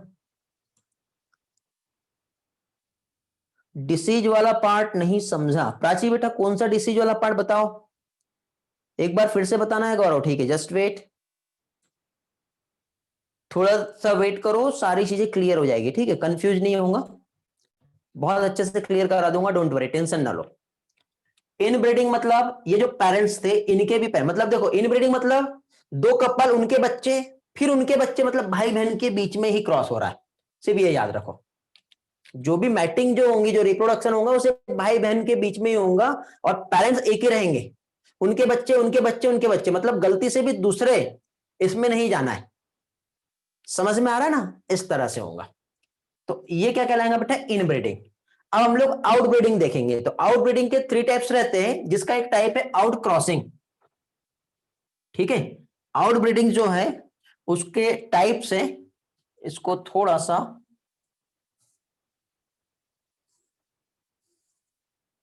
एक साइड हम लोगों ने इनब्रीडिंग देखे हैं, अभी यहां पे हम लोग आउटब्रीडिंग देख रहे हैं। और आउटब्रीडिंग जो है इसके टाइप्स, जिसमें फर्स्ट आएगा आउट क्रॉसिंग, 3 टाइप की होती है बेटा। आउट क्रॉसिंग, एक आता है क्रॉस ब्रीडिंग, और एक आता है इंटर स्पेसिफिक हाइब्रिडाइजेशन। तो ये हम बाद में देखेंगे दोनों भी, अभी सबसे पहले हमें जो समझना है वो हमें समझना है आउट क्रॉसिंग। आउट क्रॉसिंग में देखो, हम स्पेसिफिक एक एग्जांपल को याद रखो बेटा, ये बुलडॉग थे, ये मेल और फीमेल बुलडॉग था, ये इसके मम्मी पापा, उनके बच्चे, फिर उनके जो बच्चे उन्हीं के बीच में क्रॉस, तो ये इनके मम्मी पापा, इनके बच्चे, इनके जो बच्चे उन्हीं भाई बहन के बीच में क्रॉस, फिर उनके बच्चे, उनके बीच में क्रॉस, उन्हीं के बच्चे भाई बहन के बीच में, 6 जनरेशन तक के, 4 से 6 जनरेशन तक के कर रहे बेटा। तो ये जो लिए थे बेटा, इनके भी पेरेंट्स जो थे वो इन्हीं के थे, ये भाई बहन है समझ लो। तो ये कहलाता है इनब्रीडिंग। इनब्रीडिंग की वजह से ये एक लोकल सुपेरियर कैरेक्टर उभर के सामने आ गया है, प्योर लाइन, समझे। अब हम क्या करेंगे, सेम यहां पे भी हम करेंगे, ये पेरेंट्स 3 और पेरेंट्स 4, इसकी ऑप्शन निकलेगी F1 F1 F1। अब हमको एक चीज पता चल गया कि ये जो है सुपेरियर, जो इसमें इन सब में जो बेस्ड है उसको लेंगे, ऐसा नहीं कि उठा के कोई भी ले लिए। देखते हैं, कैरेक्टर समझ में आ जाता है बेटा, ऐसा नहीं कि आप बोलोगे सर कैसे देखेंगे, टेक्निक्स अवेलेबल है। इनके बीच में क्रॉस हुआ, इनके बीच में जब क्रॉस हुआ तो वही F2 F2 F2 और F2। तो अब हमको एक चीज पता चल गई है कि ये वाला जो है एक सुपेरियर कैरेक्टर है और ये वाला सुपेरियर कैरेक्टर, इनके बीच में हमने क्रॉस करा दिए, तो क्या आ जाएगा बेटा F3 आ जाएगा। ये F3 नहीं, एक्चुअली 4 to 6 जनरेशन तक करते हैं, ठीक है। मैं जगह कम है इसलिए मैं इतने पे बता रहा हूं आपको, ठीक है। F4 F5 तक के जाएगा, ठीक। तो अब देखो ये भी बुलडॉग है, ये भी बुलडॉग है, तो ये बुलडॉग में इनके भाई बहन, इनके भाई बहन, इनके भाई बहन का मैटिंग हो गया, इसका प्योर लाइन मिल गया हमको। ये इसके भाई बहन, इसके भाई बहन, इसके भाई बहन हो गया, इसका प्योर लाइन मिल गया। जब इसका इधर का और एक इधर का लेंगे और जब इनके बीच में क्रॉस कराएंगे तो ये ब्रीड बाहर का आ गया ना, बाहर का आने की वजह से उसको हम क्या बोलेंगे आउट ब्रीडिंग। ये यहीं का रहेगा तो इसको क्या बोलेंगे इन ब्रीडिंग। जब ये बाहर का आ रहा है बट यहाँ पे ब्रीड बदला क्या, नहीं ये बुलडॉग था तो ये भी बुलडॉग ही है, इसलिए इसको हम आउट क्रॉसिंग कहते हैं। क्या कहते हैं इसे, आउट क्रॉसिंग। क्रॉस ब्रीडिंग में क्या होगा मालूम है, एक बुलडॉग को ले लिए, एक जर्मन शेफर्ड को ले लिए, दोनों के बीच में क्रॉस करा देंगे। तो जब ऐसा होगा तो उस कंडीशन पे वहां पे क्या कहलाएगा बेटा, वो ये वाला पार्ट हमारा क्रॉस ब्रीडिंग। समझा अभी गौरव बेटा, कंफ्यूजन दूर हुई। प्योर लाइन मींस बेटा homozygous character, pure line pure character. Mendelian genetics में पढ़ाया हूं मैंने आप लोगों को ये वाला पार्ट। ओके वेरी गुड गौरव। अभी ऐसा कोई पर्सन जिसे कुछ प्रॉब्लम है, very good Sujal, very clear हो गया अभी, वेरी गुड, बहुत बढ़िया। हाँ सर ये समझा, गुड प्राची। चलो आगे बढ़ते हैं। तो अभी इन ब्रीडिंग और आउट क्रॉसिंग तो आपको समझ में आ गया होगा, ठीक है। अब कुछ एग्जांपल से समझेंगे हम लोग। तो आउट क्रॉसिंग, तो पहले तो आउट ब्रीडिंग का डेफिनेशन क्या होगा बेटा, mating with animals with no common ancestors 4 to 6 generation, ठीक है। ये स्क्रीनशॉट ले लिया ना आप लोगों ने, ठीक। अभी यहां पे हम लोग क्या है, पहले तो आउट ब्रीडिंग का डेफिनेशन भी यहां पे लिख देता हूं। क्या चीज बेटा, यहां पे जो आएगा क्या देख रहे हैं, mating between two individuals, but उसमें क्या रहेंगे, या फिर मैटिंग विथ एनिमल्स, ठीक है। एनिमल्स का मैटिंग कर रहे हैं बट इसमें क्या है, कॉमन पेरेंट्स नहीं रहेंगे, तो उसको क्या कहेंगे, but no common ancestors, but no common ancestors. और वो भी कहां से, 4 to 6 जनरेशन तक की बात हो रही है बेटा, 4 to 6 जनरेशन तक के कॉमन एंसेस्टर्स नहीं होना चाहिए। अब इसमें जो आएंगे वो आएंगे 3 टाइप्स। 3 टाइप्स में मैंने एक टाइप बताया आपको, आउट क्रॉसिंग। आउट क्रॉसिंग का जो डेफिनेशन बनेगा वो कैसे बनेगा, तो आउट क्रॉसिंग का जो डेफिनेशन बनेगा यहां पे बता दे रहा हूं, क्या है बेटा, बिटवीन द सेम ब्रीड, ठीक है। यहां पे पेरेंट्स सेम नहीं रहेंगे बट ब्रीड क्या रहेंगी, सेम रहेंगी। तो यहां पे बिटवीन क्या हो रहा है बेटा, सेम ब्रीड। जो मैं एग्जांपल बताया वो याद रखना, कॉमन पेरेंट्स नहीं है बट ब्रीड जो है वो सेम रहेंगी, तो वो क्या कहलाएगा बेटा, आउट क्रॉसिंग कहलाएगा, ठीक है। आउट क्रॉसिंग क्यों की जाती है बेटा, ओवरकम इन ब्रीडिंग डिप्रेशन। तो इसका एक एडवांटेज भी लिख लो। एडवांटेज क्या है इसका, शॉर्टकट समझता है ना आपको, ये क्या करता है बेटा, ओवरकम इन ब्रीडिंग डिप्रेशन। तो इन ब्रीडिंग डिप्रेशन के को ओवरकम करने के लिए आउट क्रॉसिंग की जाती है। अब ये F2 जो अबलन आ रही थी, ये F2 जो था, हो सकता है कि रिसेसिव कैरेक्टर उभर के आ गए होंगे इसके सामने, है ना, तो उसको भी हमको बचाना। वैसे तो हम लोग देखो जो बीमार हो गया उसको लेना ही नहीं है हमको, उसको एलिमिनेट कर देते हैं हम लोग, ठीक है, क्योंकि आगे क्रॉस करना है। क्योंकि ये हम देखो जनरली नेचर में नहीं हो रहा ना बेटा, हमको ब्रीड चाहिए, हमको आगे प्रोजेनी चाहिए, हमको प्रोडक्शन बढ़ाना है फूड का। तो बेटा जो रिसेसिव कैरेक्टर निकल के आया उसको अलग कर दो ना, जो अच्छा हुए लेंगे। तो ये हम क्या कर रहे हैं, अच्छे कैरेक्टर को लेकर के हम आगे क्रॉस करा रहे हैं। तो ये दोनों का भी, ये जो F3 जो है इन दोनों का सुपेरियर है बेटा, ये प्रोडक्टिविटी ज्यादा वाला है, ये डिसीज रेजिस्टेंस वाला है, दोनों को क्रॉस करें इसके पास दोनों कैरेक्टर मिल जाएंगे, दोनों प्योर लाइन में हमने ले लिए थे, समझे। तो ये इसका एडवांटेज होता है। तो इस तरह से यहां पे बेटा इन ब्रीडिंग डिप्रेशन को ओवरकम करना है तो उसके लिए इसका यूज किया जाता है। इसका एक बेस्ट एग्जांपल आपको बता रहा हूं बेटा, साहिवाल काऊ का आपने नाम सुने होंगे, पंजाब में है, ठीक है। आउट क्रॉसिंग का यदि एग्जांपल देखे तो साहिवाल काऊ जो है ये काफी अच्छा मिल्क का प्रोडक्शन जो है वो देती है बेटा। तो साहिवाल काऊ को जो है बेटा आउट क्रॉसिंग के थ्रू प्रोड्यूस किया गया है। ओके, चलो आगे बढ़े फिर। हेलो, क्रॉस ब्रीडिंग देखे अभी, डेफिनेशन क्लियर है? Very good. ऐसा कोई पर्सन जिसको प्रॉब्लम है, एक बार वो लाइन समझाओ। But no common ancestors. देखिए बेटा, कॉमन एंसेस्टर्स को लेके आपको बहुत डाउट हो रहा है यार। देखो, कॉमन एंसेस्टर मतलब क्या होता है? कॉमन एंसेस्टर मतलब कॉमन पेरेंट्स। कॉमन पेरेंट्स मतलब क्या है वो देख लो। जैसे कि फॉर एग्जांपल आपके मम्मी पापा, उनके बच्चे, बट उनके बच्चे हुए तो उसमें से एक बेटा जो हुआ उसकी मैरिज किसी और बाहर करते हैं हम लोग, उसी फैमिली में कर रहे हैं क्या? नहीं। तो मम्मी पापा के जो बच्चे हैं मतलब उनके भाई बहन, उनके बीच में ही क्रॉस करा दिया, मैटिंग करा दी, उनकी मैरिज करा दी। फिर वो जो भाई बहन के जो बच्चे के बच्चे जो हुए उनकी भी बीच में क्रॉस करा दिया, तो ये कॉमन एंसेस्टर कहलाएगा। ठीक है। बट अभी क्या हो रहा है, आपके मम्मी पापा, आप उनके बच्चे, अब आपकी मेरे उन्हीं के भाई, आपके भाई या बहन से हो रही क्या? नहीं, वो किसी और के साथ हो रहा है। तो वो क्या हो जाएगा बेटा? बट आप कास्ट में कर रहे हो ना, इंटरकास्ट कर रहे हो क्या? नहीं, आपके रिलेशन में ही मैरिज हो रही है। तो वो रिलेशन में जो मैरिज हो रही है वो आउट क्रॉसिंग कहलाएगा। अभी समझा ना? किसी को डाउट आ रहा था, नाम भूल गया मैं कौन था। कॉमन एंसेस्टर समझा ना क्या होता है? 4 to 6 जनरेशन। जानवी बेटा समझ गया? चलो वेरी गुड। हाँ, अब आगे बढ़ते हैं हम लोग।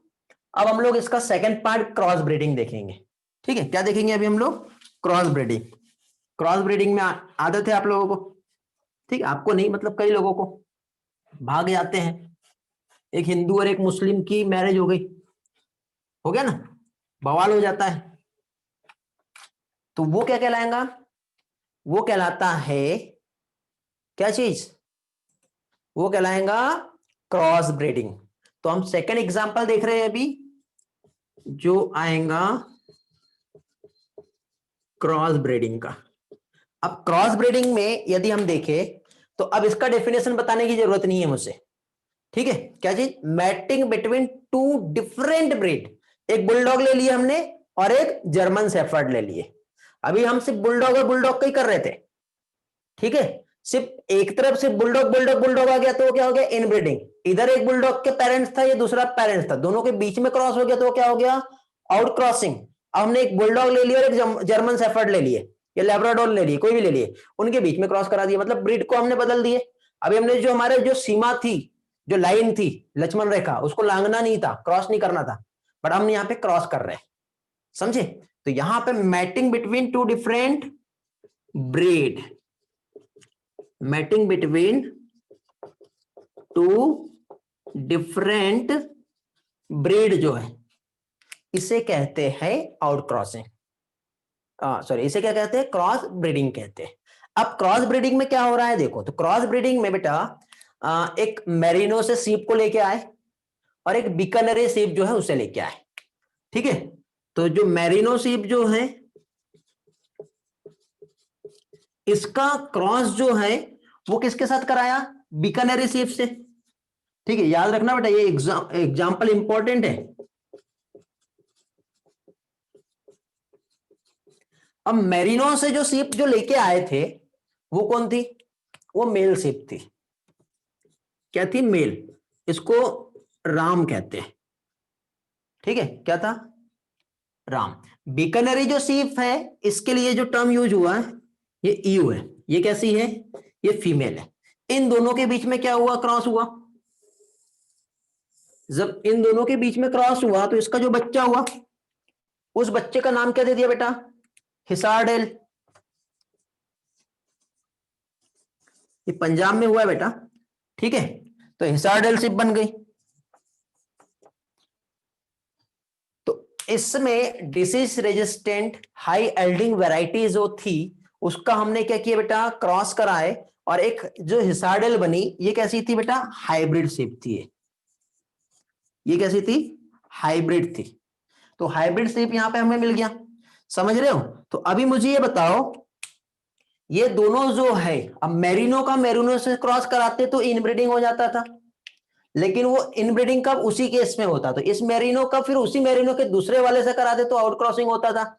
बट मेरिनो को उठा के यहाँ पे हमने बीकानेरी को ला लिए, दोनों के बीच में क्रॉस करा लिया, तो ब्रीड बदल दिए ना। ब्रीड बदलने की वजह से यहाँ पे इसको हम क्या कह रहे हैं, क्रॉस ब्रीडिंग कह रहे हैं।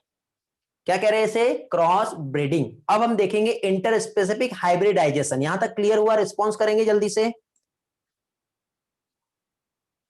हेलो, हाँ बेटा, हाँ राजस्थान में, पंजाब बोला क्या मैंने, हाँ राजस्थान की है। चलो आगे बढ़ते हैं अभी हम लोग। अब हम इंटर स्पेसिफिक हाइब्रिडाइजेशन देखेंगे। क्या देखें, स्क्रीनशॉट लेना है, ले लो बेटा जल्दी से। हो गया,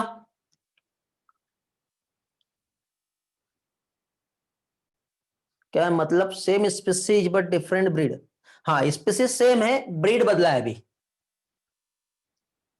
ओके, पंजाब का है या राजस्थान का है, अब मैं कंफ्यूज हो रहा हूं आप लोगों की वजह से।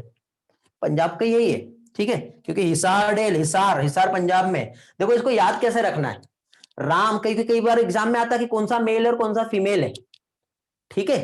तो देखो ऐसा कह सकते हैं कि मैरी, मैरी किया बंटी ने, ठीक है, और मैरी किया बंटी ने, तो मैरी बंटी, तो मैरी जो है वो राम, राम जो है मेल होता है ना।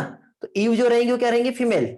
और मैरी करके वो कहां भाग गया, हिसार भाग गया, ठीक है। ऐसा हम याद रखने के लिए बता रहा हूं, ठीक है, ऐसा आप याद रख सकते हो बेटा, इसका ट्रिक। चलो आगे बढ़ते हैं, कुछ और भी बना सकते हो आप लोग चाहो तो। अभी हम लोग यहां पे नेक्स्ट देखेंगे बेटा, वो आता है इंटर स्पेसिफिक हाइब्रिडाइजेशन, ठीक है। किसी की डाउट आ रहा है कि कुछ बीकानेरी, बेटा बीकानेरी ईव, बीकानेरी की है राजस्थान, मेरिनो जो है मेरिनो का है, दोनों अलग अलग है ना। हाँ, अभी देखिए इंटर स्पेसिफिक हाइब्रिडाइजेशन हम देख रहे हैं। इंटर स्पेसिफिक हाइब्रिडाइजेशन में क्या होगा बेटा, टू डिफरेंट स्पीसीज जो है उनके बीच में क्रॉस हो गया, स्पीसीज ही बदल डाली है अभी, समझे, स्पीसीज को ही बदल डाला, डंकी को ले लिया और डंकी को लेने के बाद वहां पे हॉर्स को ले लिए, दोनों के बीच में क्रॉस हो गया। नेचर में पॉसिबल नहीं है बेटा, बट किया, ठीक है। एक तो इंटेलिजेंस लेवल भी बढ़ गया, उसका बॉडी का एनर्जेटिक लेवल भी बढ़ गया, ठीक है। म्यूल बना लिए, क्या बना लिए, म्यूल बना लिए। तो यहां पे ये जो आ रहा है, क्या आ रहा है, इंटर स्पेसिफिक हाइब्रिडाइजेशन, या फिर इंटर स्पेसिफिक ब्रीडिंग भी बोलते हैं इसको, mating between two different species. क्या हो जाएगा यहां पर, mating between two different species. अब टू डिफरेंट स्पीसीज के बीच में जब मैटिंग हो रहा है, तो यहां पे क्या हो गया बेटा, एक तो डोंकी ले लिया, दूसरा क्या है बेटा, हॉर्स। अब देखो कोई भी कैसे भी नहीं लिया गया है, ये बात याद रखना। यहां पे जो डोंकी है, ये जो है ये मेल है, और हॉर्स जो है ये फीमेल है। मेल डोंकी को जैक कहते हैं, ओके, और फीमेल डोंकी जो होता है इसे मेयर कहते हैं। अब इनके बीच में हो रहा है क्रॉस, अब इनके बीच में जब क्रॉस हुआ, तो यहां पे जो हाइब्रिड वैरायटी जो बनी, वो बन गया म्यूल, खच्चर। आप वैष्णो देवी जाना, वहां पे खच्चर देखने को मिलेंगे आपको बहुत सारे। तो इंटेलिजेंसी लेवल भी बढ़ गया बेटा, ठीक है। हॉर्स जो है तेजी से भाग सकता है, बट घोड़ा भाग सकता है, मतलब गधा भाग सकता है क्या, नहीं, बट वो ज्यादा हैवी जो लोड उठा सकता है। बट यदि घोड़ी पे यदि हम इतना हैवी लोड दे दिए तो उसके तो टायर्ड आईफियस हो जाएगी। इंटेलिजेंसी लेवल को भी बढ़ाना था, तो ये सारी चीजें जो हमको एक ब्रीड में मिल रहा है, एक स्पीसीज में मिल रहा है जो कि म्यूल, बट ये बेटा फर्टाइल नहीं होता है, ये स्टेराइल होता है, मतलब ये आगे मैटिंग नहीं कर सकता ये, क्योंकि दो अलग जो नेचर में पॉसिबल नहीं है, इसको पॉसिबल किया गया है, और एक यहां पे हमको जो प्रोजेनी मिली। तो इस तरह से यहां पे ये होते हैं बेटा ब्रीडिंग से रिलेटेड कुछ इंपॉर्टेंट कंसेप्ट। किसी के कुछ डाउट है, किसी को कुछ पूछना है। अच्छा आपके स्कूल में था बेटा सुजल, वेरी गुड, देखे हो आपने, ठीक है। जिनने नहीं देखे वैष्णो देवी साइड जाओगे तो आपको वहां पे बहुत सारे मिलेंगे, ओके, समझ में आ गया। फिनी कहते हैं बेटा उसे, कलश, और किसी के कुछ डाउट्स आ रहे हैं?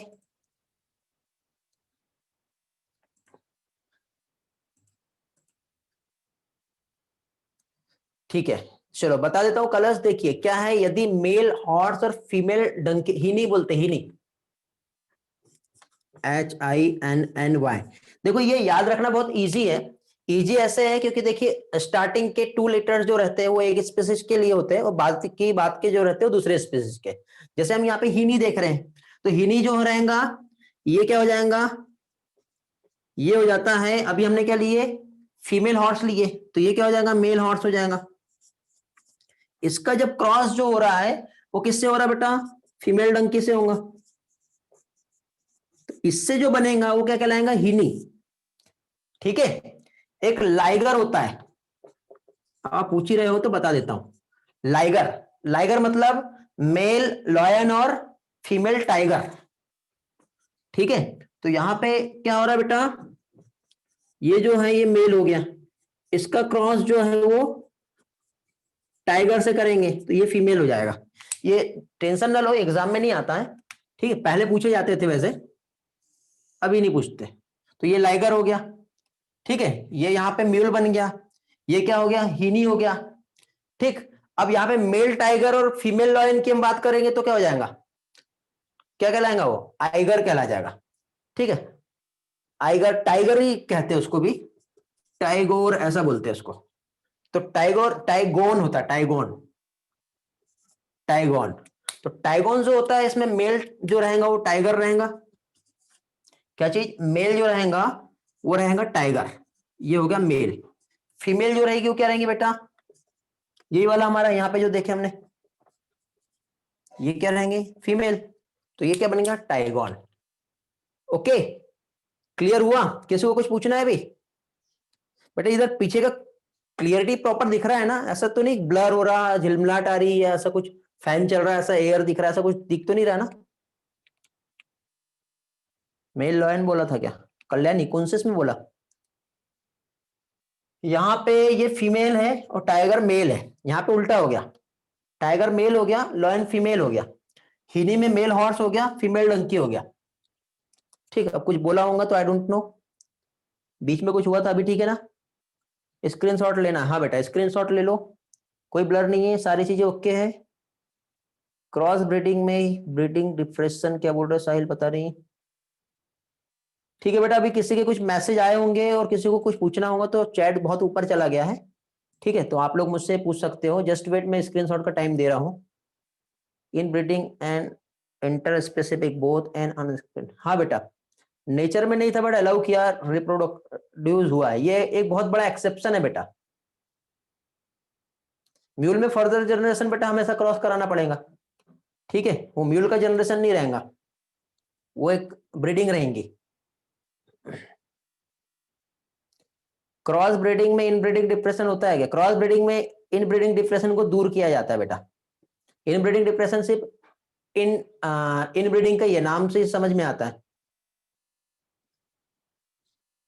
अमन क्या बोलना चाह रहे हो, नहीं समझा, क्रॉस ब्रीडिंग नहीं समझा, कनेक्शन लूज हो गया था। ठीक है, मैं रिवाइज करा दे रहा हूं थोड़ी देर के बाद, यदि फिर भी ना समझे तो वीडियो से देख लेना। म्यूल का क्रॉस करने की जरूरत ही नहीं, वो स्टेराइल है। लो बेटा जल्दी से स्क्रीनशॉट ले लो, रिवाइज करा दे रहा हूं मैं।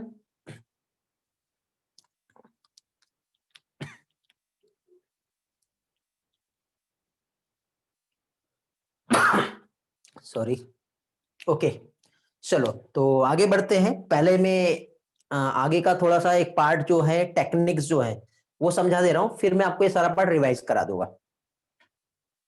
देखिए कुछ भी करो फर्टिलाइजेशन नहीं हो पाएगा, ट्राई करके देखे बेटा काऊ और बफेलो में, बट पॉसिबल नहीं हुआ, नेचर में पॉसिबल नहीं है, जिसमें पॉसिबल हुआ उसी में ट्राई किया गया है। ओके, चलो कंट्रोल, अब क्या है बेटा, देखिए हम कंट्रोल अब ब्रीडिंग टेक्निक देखेंगे। ठीक है, ब्रीडिंग टेक्निक का कंट्रोलिंग जो है वो कैसे होता है वो हम देखेंगे अभी। ब्रीडिंग टेक्निक का कंट्रोलिंग हम देखें तो यहां पे पहली चीज तो कंट्रोल ऑफ ब्रीडिंग टेक्निक, तो पहली चीज देखिए बेटा, यहां पे आता है आर्टिफिशियल इंसेमिनेशन। ठीक है, फर्स्ट क्या आएगा? Artificial insemination. अब आर्टिफिशियल इंसेमिनेशन मींस व्हाट? आप बहुत अच्छे से जानते हो बेटा, इसके पहले भी हम लोगों ने मेल रिप्रोडक्टिव सिस्टम में भी स्टडी किए है कि नहीं? क्या देखिए हम लोगों ने, हम जो मेल है जो हमने चूज किए, जो सुपेरियर है कैरेक्टर वाला, उससे हम लोग सीमेन को कलेक्ट कर लेते हैं। कलेक्ट करने के बाद फाइनली उसे हम जो फीमेल रिप्रोडक्टिव ट्रैक जो होता है उसमें क्या करेंगे? डिपॉजिट कर देते हैं। या फिर जो भी ब्रीडर जो होता है, फीमेल ब्रीडर, उसमें क्या करेंगे? डिपॉजिट कर देते हैं। क्यों? क्योंकि कभी कभी ऐसा होता है कि जैसे मेल जो है वो कॉपुलेशन के लिए मेंटली फिट नहीं है या फिर फिजिकली यदि फिट नहीं है, तो जो भी डोनर मेल है उससे हम लोग क्या है, स्पर्म को, सीमेन को कलेक्ट करते हैं, और कलेक्ट करने के बाद फाइनली जो ब्रीडर जो होता है, फीमेल ब्रीडर, उसमें डायरेक्टली इंजेक्ट कर देते हैं। तो इसे क्या कहते हैं? Artificial insemination. तो एक ब्रीडिंग टेक्निक है ये। जैसे हमें ब्रीड तैयार करना है और ब्रीड हमें बनाना है, जैसे नेचुरली तो ब्रीडिंग पॉसिबल नहीं थी ना बेटा, रिप्रोडक्शन किसमें? हॉर्स और डंकी में। तो क्या किया गया? हॉर्स से हमने जो है या फिर डंकी से जो भी हमने लिए, ठीक है, कलेक्ट किए सीमेन, और फिर फीमेल रिप्रोडक्टिव ट्रैक में इंट्रोड्यूस करा दिए, तब जाके तो पॉसिबल हो पाया। ठीक है, तो ये होता है आर्टिफिशियल इंसेमिनेशन। ये एक टेक्निक है बेटा जो ब्रीडिंग टेक्निक को कंट्रोल करता है। सेकंड इसमें आता है क्रायो प्रिजर्वेशन। क्रायो प्रिजर्वेशन मैंने पढ़ाया था, याद आ रहा है आपको? रिस्पॉन्स करेंगे क्या होता है क्रायो प्रिजर्वेशन जल्दी से? कहां पे किया जाता है, क्या यूज होता है?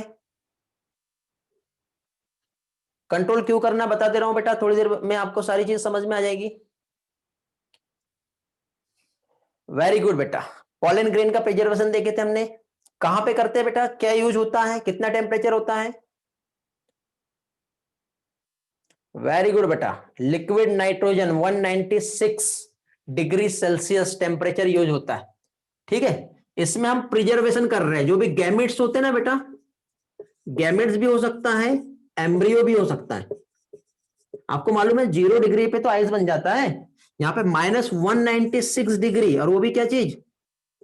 लिक्विड नाइट्रोजन जो है, इसका यूज करेंगे।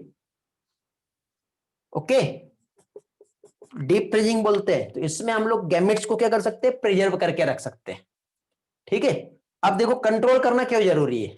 अब मुझे ये बताओ बेटा, यदि एक जो बुल हम लेते हैं और वो बुल जो है काऊ के साथ मैटिंग कराएंगे, तो एक बुल कितनी काऊ को मैट कर सकता है? ज्यादा से ज्यादा 1 2 3 4 50।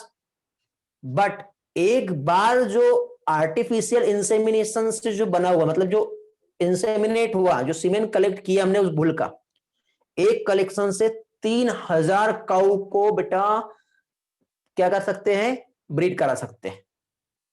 समझ रहे हो ना, इतना इफेक्ट होता है। तो अब देखिए यहां पे वो जो गैमेट्स हमने बनाए, उस गैमेट्स को प्रिजर्व करके रखना है, क्योंकि ज्यादा टाइम तक के तो सर्वाइव नहीं करेंगे ना, विएबिलिटी होता है उसका कुछ टाइम तक के।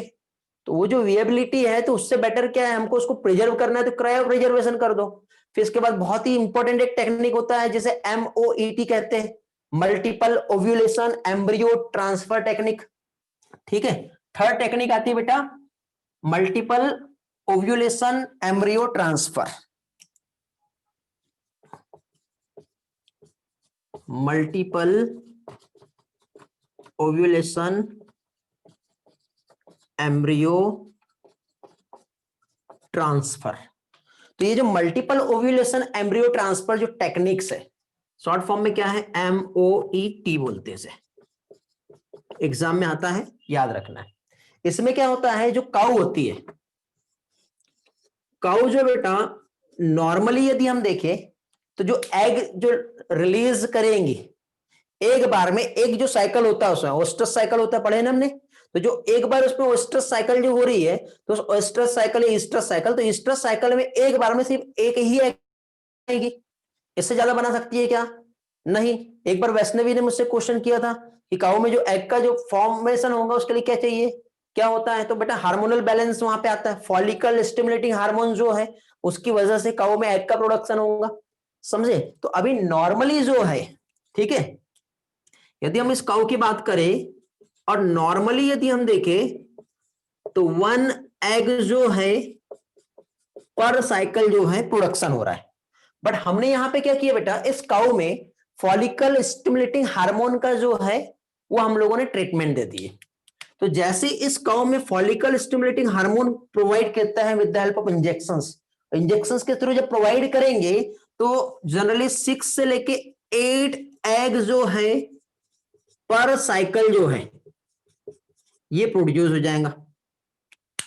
ठीक है, अब 6 to 8 पर साइकिल यहां पे प्रोड्यूस हुआ, तो अभी इसका क्या करेंगे, इसका आर्टिफिशियल इंसेमिनेशन या फिर नेचुरल इंसेमिनेट भी करा सकते हैं, कुछ भी हो बेटा, सीमेन उसमें पहुंचाना है तो इसका इंसेमिनेशन करा देंगे। अब जनरली ज्यादातर आर्टिफिशियल होता है, ये तो नेचुरली भी है तो अच्छी बात है, कोई प्रॉब्लम नहीं। तो इसमें अब हमारे पास जो बनेंगे वो क्या रहेगा बेटा, जायगोट। अब एक जायगोट नहीं है हमारे पास, कितने बेटा, 6 से लेके 8 जायगोट हमें मिलेंगे, जो आगे चल के डेवलप करके क्या बना लेगा बेटा, एम्ब्रियो बना लेगा। क्या फॉर्म हो गया, एम्ब्रियो। अब ये जो एम्ब्रियो, तो कितना एम्ब्रियो, यहां पे हम लोग 32 सेल स्टेज, ठीक है, 8 से लेके 32 सेल स्टेज वाली कंडीशन जब आती है तो उस स्टेज में हम लोग इससे नॉन सर्जिकली उस एग को, एम्ब्रियो को वहां से कलेक्ट कर लेंगे। जो काऊ है उसका रिप्रोडक्टिव ट्रैक, वहां से हमने उसको, उस एम्ब्रियो को नॉन सर्जिकली क्या किया बेटा, रिमूव कर दिया। जायगोट कह सकते हैं हम लोग या एम्ब्रियो कह सकते हैं, ठीक है, क्योंकि अभी ये जो फर्टिलाइज जायगोट है उसको या फिर जो एम्ब्रियो है उसको हम लोग कलेक्ट कर लिए। कलेक्ट करने के बाद, ठीक है, अब दूसरी जो काऊ है, क्योंकि हर काऊ जो है बेटा जरूरी नहीं है कि वो क्या है, एग रिलीज कर रही है, बट कई काऊ जो होती है, क्योंकि हमने देखे ना बेटा, जो एक पर्टिकुलर टाइम रहता है उस टाइम पे ही उसमें क्या है, फर्टिलाइजेशन एक्टिविटी दिखती है, बाकी टाइम नहीं दिख रही। तो और कई काऊ ऐसी होती है जिसमें फर्टिलाइजेशन नहीं होता, बट बाकी का जो उसका जो रिप्रोडक्टिव सिस्टम है ना, यूटेरस वगैरह, वो सही तरह से काम कर रहा है, तो उसे सरोगेटेड काऊ कहेंगे। तो अभी क्या करेंगे, एक एक जो एम्ब्रियो रहेगा, 1 in 1 एम्ब्रियो ईच काऊ, उसमें हम क्या करेंगे, ट्रांसफर कर देते हैं। ठीक है, क्या कर रहे हैं हम लोग, ट्रांसफर कर रहे हैं। तो ये जो है ये क्या कहलाएंगी, सरोगेटेड काऊ कहलाएंगी। याद रखना बेटा, ये क्या कहलाएगा, सरोगेटेड काऊ कहलाता है। समझे, सरोगेटेड मदर भी हम इसे कह सकते हैं, जो क्या है बेटा, जनरली उसका रिप्रोडक्शन कैपेसिटी तो उतना अच्छा नहीं है, बट फिर भी वो क्या है, एक प्रॉपर वे से जनरली क्या कह सकते हैं, प्रोडक्शन जो है, मतलब एक एनवायरनमेंट प्रोवाइड कर सकती है। क्या मैसेज आया गौरव का, हाँ, सरोगेट काऊ रिपीट करना है, ठीक है बेटा, बता दे रहा हूं। ओके, चलो एक काम करते हैं, जितना भी मैंने आपको अभी यहाँ पे जो समझाया हूं, ठीक है, आप लोगों के लिए बेटा थोड़ा सा मैंने एक्स्ट्रा एफर्ट डाल के अगेन एक स्लाइड जो है वो प्रिपेयर किया था, ठीक है, उसमें सारी चीजें समझ में आ जाएगी। उसके बाद भी यदि कुछ नहीं समझता है तो आप लोग मुझसे जो है बाद में भी पूछ सकते हो, और मैं सारा पार्ट आप लोगों को यहाँ पे रिवाइज करवा दे रहा हूँ, ठीक है, 1 by 1 एक एक पार्ट जो है यहाँ पे मैं आप लोगों का ले रहा हूँ, जस्ट वेट।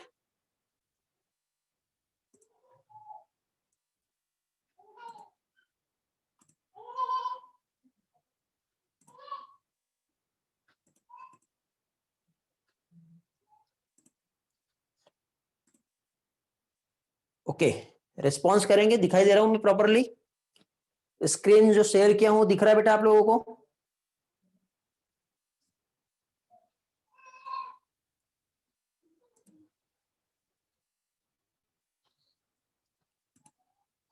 Okay good.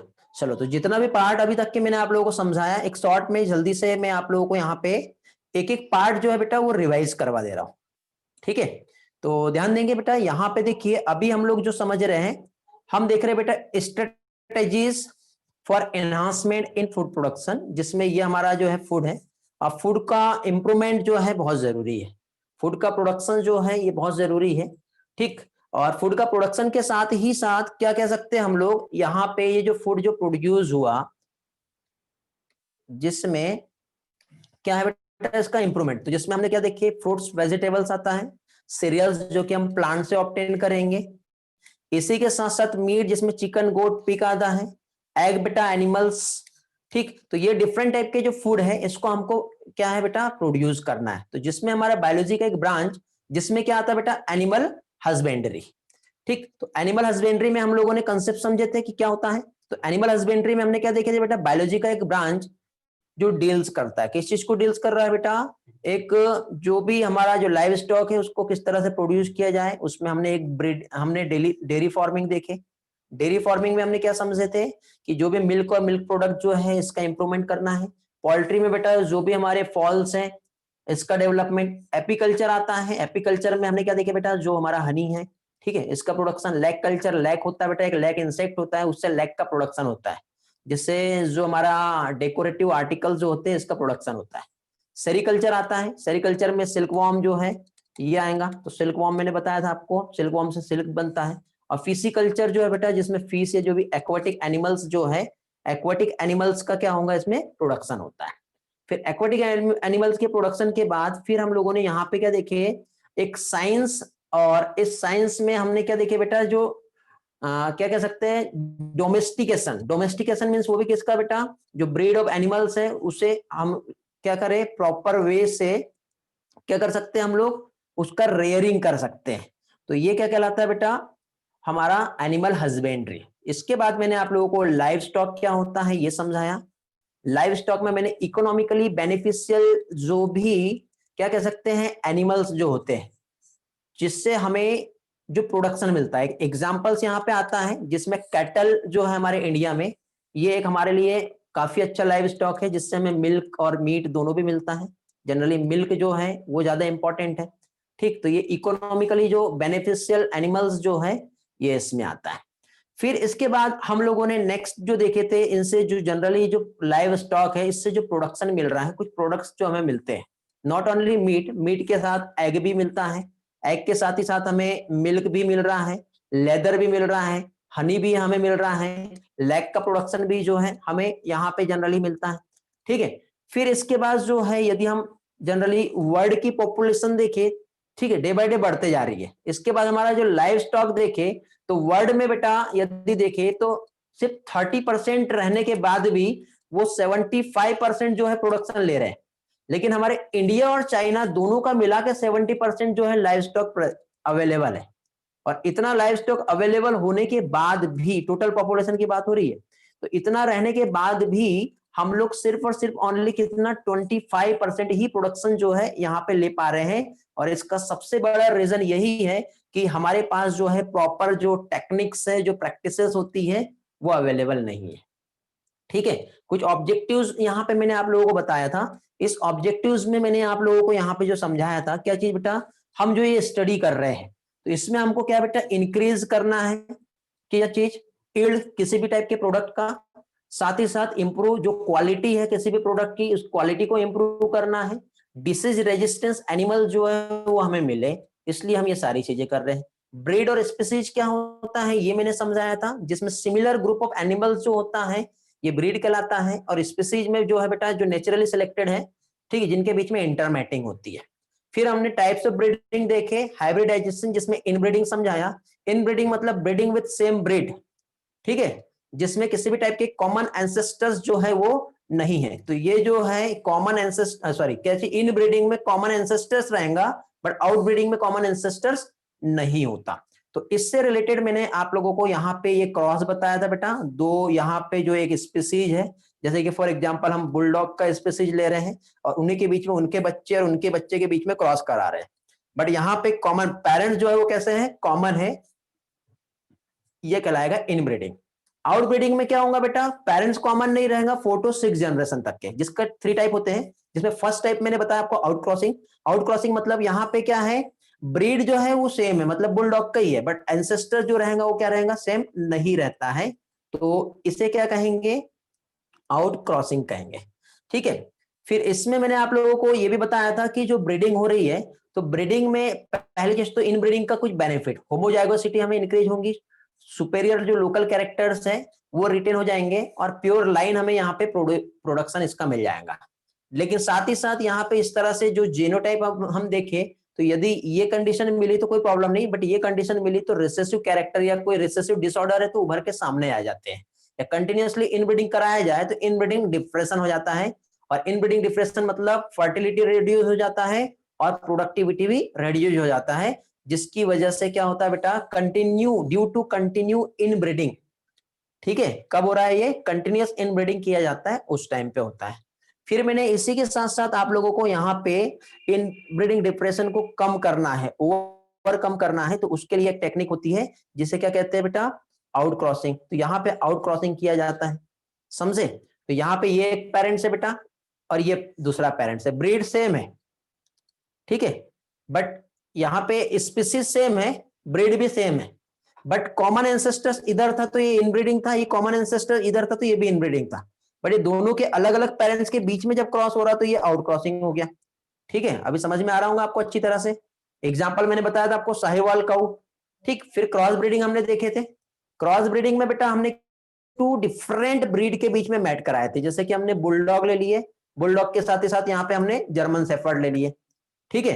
जैसे कि फॉर एग्जांपल मेरिनो सीप हो गया और बीकानेरी सीप हो गया, मतलब रैम्स और ईव्स, इनके बीच में जो है क्रॉस कराया, क्या बन गया बेटा, एक हाइब्रिड हिसारडेल बन गया। तो ये जो है हाइब्रिड सीप बन गई, जो क्या कहलाता है, क्रॉस ब्रीडिंग कहलाता है।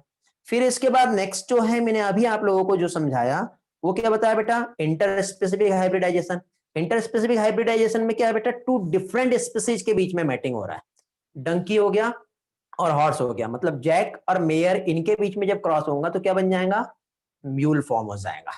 ठीक है, फिर कंट्रोल ऑफ ब्रीडिंग टेक्निक्स में बता रहा था, जिसमें एक टेक्निक्स बताया आर्टिफिशियल इंसेमिनेशन, ठीक है, जिसमें सीमेन जो है वो लेते हैं और डिपॉजिट कर देते हैं फीमेल रिप्रोडक्टिव ट्रैक पर, ये जो भी ब्रीडर है फीमेल ब्रीडर उसमें।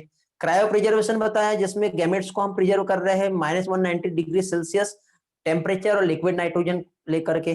Multiple ovulation embryo transfer, MOET में समझा रहा था आपको। नॉर्मल काउ जो है 1 एग पर साइकिल प्रोड्यूस करता है, यदि फॉलिकल स्टिमुलेटिंग हार्मोन यदि हम प्रोड्यूस करें तो 6 से 8 एग जो है पर साइकिल जो है हमें यहाँ पे मिलेगा, ठीक है। उसका हम आर्टिफिशियल इंसेमिनेशन कर सकते हैं, फाइनली फर्टिलाइजेशन होगा, मीन्स हमें क्या मिल गया बेटा, यहाँ पर जायगोट मिल गया। अब ये जो जायगोट मिला, फर्टिलाइज एग या जायगोट, इसमें हम इसको डेवलप होने देते हैं 8 to 16 सेल स्टेज। इस तरह से जब ये कंप्लीटली जब डेवलप हो जाएगा तो इसको हम क्या करेंगे, कलेक्ट कर लेंगे। कलेक्ट करने के बाद रिमूव करते हैं यहाँ पर हम, तो इसको हम जो रिमूव कर रहे हैं वो कैसे रिमूव कर रहे हैं बेटा, नॉन सर्जिकली रिमूव करेंगे, और जो सरोगेटेड मदर जो होता है उसमें हम ट्रांसफर कर देते हैं। एक पिक्चर की हेल्प से समझो बेटा, थोड़ा सा कोशिश किया हूँ, आपको मालूम है मेरी ड्राइंग तो बहुत बेकार है, लेकिन फिर भी आपको समझाने के लिए काऊ बनाया मैंने, ठीक है। ये नॉर्मल काऊ थी बेटा, ठीक, जो कि जनरली 1 एग जो है पर साइकिल जो है प्रोड्यूस कर रही थी, बट यहाँ पे इंप्रूवमेंट लाने के लिए एक फॉलिकल स्टिमुलेटिंग हार्मोन की हेल्प से इस काऊ में जो है क्या किया गया, जो है एग जो है, मतलब इसमें सुपर ओव्यूलेशन किया गया, जिसकी वजह से एक साइकिल में 6 से लेके 8 एग जो है या ओवम का यहाँ पे क्या हो रहा है, प्रोडक्शन हो रहा है। फाइनली इसका आर्टिफिशियल इंसेमिनेशन किया, 6 से 8 जायगोट जो था, ठीक, या फिर ये डेवलप हुआ बेटा एम्ब्रियो के फॉर्म में, कितना 8 to 32 सेल स्टेज। ये क्वेश्चन में कंफ्यूजन हो जाता है बेटा, 8 to 32 सेल स्टेज है और 6 to 8 ओवम है, ये याद रखना, ये जनरली कंफ्यूज कर सकता है, ठीक है। तो इस तरह से रिमूव करके जो 8 to 32 सेल स्टेज है उसको हम लोग जो नॉन सर्जिकली जो है सरोगेटेड मदर वहां पे हम पहुंचा देते हैं, ठीक है। एक और कंसेप्ट मैंने आपके लिए बनाया हूं, ये समझ लो, उसी में आपको अच्छे से क्लियर हो जाएगा, ठीक है। देखो हम लोग यहाँ पे जो ले रहे हैं बेटा, यही मैं आपको multiple ovulation embryo transfer technique जो है ये समझा रहा हूं।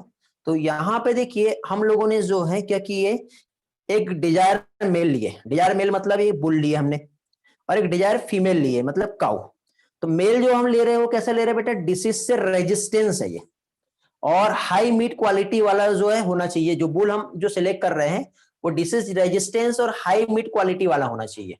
और यहाँ पे जो फीमेल ले रहे हैं वो हाई मिल्क का प्रोडक्शन करने वाला होना चाहिए, यहाँ पे क्या आएगा, मिल्क आएगा। तो अच्छा मिल्क यदि देती है और ये डिसीज से रेजिस्टेंस है तो ये हमारे लिए सिलेक्टेबल हो गया, ये डिजायरेबल यहाँ पे हमारे पास जो है कैरेक्टर आ गया। इनके बीच में अब हमने क्या किया, जो काऊ थी इसमें फॉलिकल स्टिमुलेटिंग हार्मोन जो है इसका यूज करके हमने क्या किया, सुपर ओव्यूलेशन कर दिया। क्या कर दिया इसमें, सुपर ओव्यूलेशन जो है इसमें हमने कर दिया। सुपर ओव्यूलेशन की वजह से नॉर्मली यहाँ पे 1 एग जो है पर साइकिल यहाँ पे प्रोडक्शन हो रहा था, बट अभी यहाँ पे एक साइकिल में 6 to 8 एग जो है ये प्रोड्यूस कर रहा है, ठीक है। अब फाइनली इसके बाद हमने डिजायर जो बुल था इससे हमने सीमेन कलेक्ट कर लिए, कलेक्ट करने के बाद इस एग को के साथ हमने फ्यूज करा दिए, जिसको आर्टिफिशियल इंसेमिनेशन कहते हैं।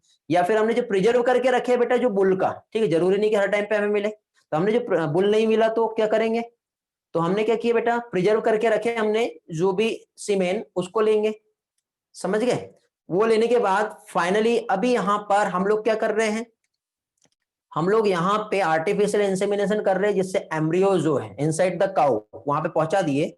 Non surgically 8 to 32 cell stage में हम लोग उसे क्या करेंगे, रिमूव करेंगे, और 1 एम्ब्रियो जो है वो ट्रांसफर करेंगे ईच सरोगेटेड काउ मदर में, उससे मिलेगा हमको क्या चीज, काफ मिल जाएगा, समझे। तो इस तरह से यहाँ पे ये जो सारा पार्ट है आज मैंने आप लोगों को क्लियर करवा दिया, ठीक है। एक छोटे से व्यू में देख लो आप लोग, यहाँ पे आपको समझ में आ जाएगा सारी चीजें क्या मैंने बताया हूं आपको। ओके, तो ये सारा पार्ट जो है बेटा आज मैंने आपको एक्सप्लेन किया, फूड से रिलेटेड, एनिमल हस्बेंड्री के टाइप्स बता दिया। ये सारी चीजें होने के बाद बर्ड पॉपुलेशन, कुछ ऑब्जेक्टिव्स देखे, ब्रीड और स्पीसीज क्या डिफरेंस है ये देखे हमने, इन ब्रीडिंग और आउट ब्रीडिंग क्या होता है इसमें भी मैंने आपको डिफरेंसेस बता दिया। इसी के साथ साथ आउट ब्रीडिंग के जो टाइप्स होते हैं वो हमने देखे, क्रॉस ब्रीडिंग क्या होता है वो देखे, इंटर स्पेसिफिक हाइब्रिडाइजेशन समझे हमने, ठीक है, आर्टिफिशियल इंसेमिनेशन, क्रायोप्रिजर्वेशन, एमओईटी, ये सारे कंसेप्ट जो है आज के इस लेक्चर में हमने कंप्लीट कर लिए। उम्मीद करता हूं मजा आया होगा आपको, समझ में भी अच्छे से आया होगा। किसी को कुछ क्वेश्चन करना है तो आप अभी क्वेश्चन कर सकते हो मुझसे, रिस्पॉन्स करेंगे जल्दी से बेटा। क्लास में है, प्रॉपर आवाज आ रहा है मेरा अब?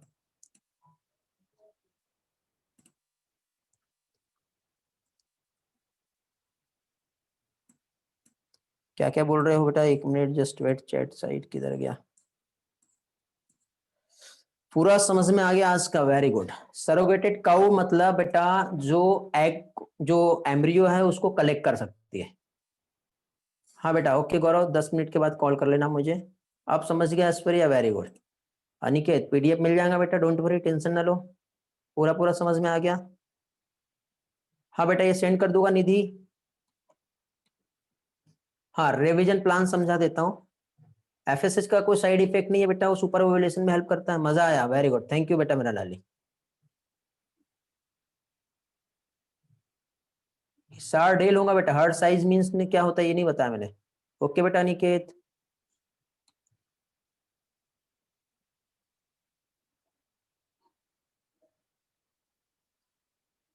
अच्छा काऊ को हाथी का इंजेक्शन दे दिया क्या? नहीं बेटा, उसको जो चाहिए था वही दिया। ओके नेक्स्ट टाइम से बेटा इसी तरह से शॉर्ट एक्सप्लेनेशन मिलते जाएगा आपको, ठीक है, कोशिश करूंगा, थोड़ा एक्स्ट्रा एफर्ट देना पड़ेगा मुझे, बट डोंट वरी, टेंशन ना लो, आप लोगों के लिए इतना तो कर सकता हूं मैं, सारी चीजें जो है इस तरह से मेंटेन करूंगा मैं आगे से। ओके बेटा प्रगति, thank you Ishwari.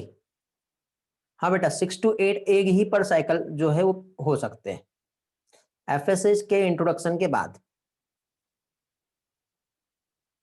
Okay thank you Prachi. चलो तो अभी हमें और भी कंसेप्ट समझना है, बट आज का तो टाइम ऑलमोस्ट हो ही गया। हमें ये वाला जो पार्ट है प्लांट ब्रीडिंग, ये भी स्लाइड जो है वैसे रेडी किया था मैंने आप लोगों के लिए, तो ये वाला पार्ट फाइनली हम लोग फिर नेक्स्ट लेक्चर में देखते हैं। कुछ पार्ट जो रहेगा आगे का स्लाइड इन बोर्ड जो है उसके हेल्प से होगा, कुछ एनिमेशंस भी रहेंगे जो आगे चल के मैं आपको बताऊंगा, जिससे और भी अच्छे से कंसेप्ट क्लियरिटी जो है आपकी अच्छी हो जाए।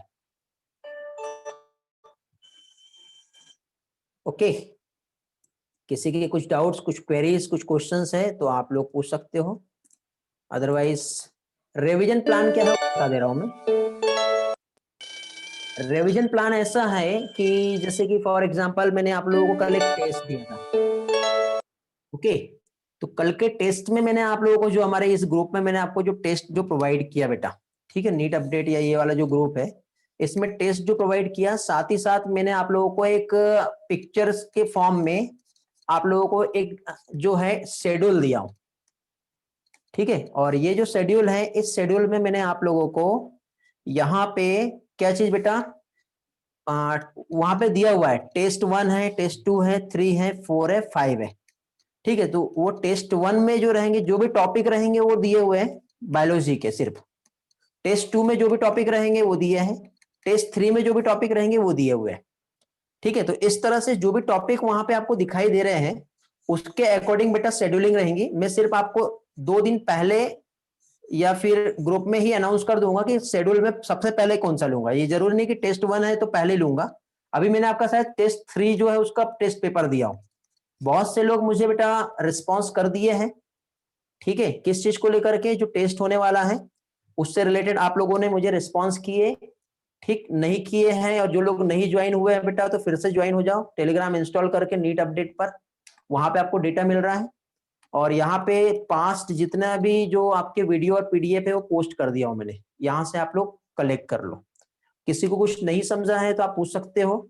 और सारा डेटा बेटा आप लोगों को मैंने प्रोवाइड किया हूं, एक सिंगल क्लिक पर आप वहां से कलेक्ट कर सकते हो, ठीक है। मैं टेस्ट शेड्यूल आपको बता दूंगा, बट इस संडे का जो टेस्ट होने वाला है 720 मार्क्स वाला जो पेपर होता है आपका, उसमें मैं कंप्लीट ह्यूमन रिप्रोडक्शन जो है ये दे रहा हूं आपको, कंप्लीट प्लांट रिप्रोडक्शन जो है वो भी दे रहा हूं, असेक्सुअल रिप्रोडक्शन भी दे रहा हूं। और इतना होने के बाद बेटा एक और चीज, एनहांसमेंट इन फूड प्रोडक्शन जो हम पढ़ रहे हैं ये भी दे रहा हूं। इतना सारा बेटा इस बार के 360 मार्क्स का जो बायो का जो रहेगा उसमें आएगा, बाकी आपके फिजिक्स और केमिस्ट्री रहेंगे। तो ये सारी चीजों के साथ आप लोगों को रेडी रहना है, समझ गए बेटा। और इसका मैंने प्रैक्टिस बेटा हमारे जो ग्रुप है उसमें मैंने ले लिया हूं आप लोगों से। तो जल्दी जल्दी जो लोग भी पेपर सॉल्व नहीं किए, आपकी रिस्पॉन्सिबिलिटी है पेपर सॉल्व करो, ठीक है। और अदरवाइज आपको ही फिर प्रॉब्लम हो सकती है, ठीक है। और किसी के कुछ क्वेश्चन है, कुछ क्वेरी है तो आप पूछ सकते हो, अदरवाइज फाइनली आज का लेक्चर जो है हमारा कंप्लीट होता है, फिर एंड करते हैं हम लोग। चैप्टर्स बेटा complete reproduction with food production. आप प्लीज पहले बताओ रिवीजन टॉपिक। रिवीजन टॉपिक बेटा 1 2 3 4 दे दिया हो ना मैंने, तो मैं सीक्वेंस एक काम करता हूं, पोस्ट कर देता हूं आपको कैसे सीक्वेंस रहेगा। सीक्वेंस मतलब जो भी आपका सिलेबस हुआ है उसके अकॉर्डिंग ही रहेगा, ठीक है। जैसे कि अभी मैंने आपका फर्स्ट जो लिया वो कौन सा लिया, टोटल रिप्रोडक्शन।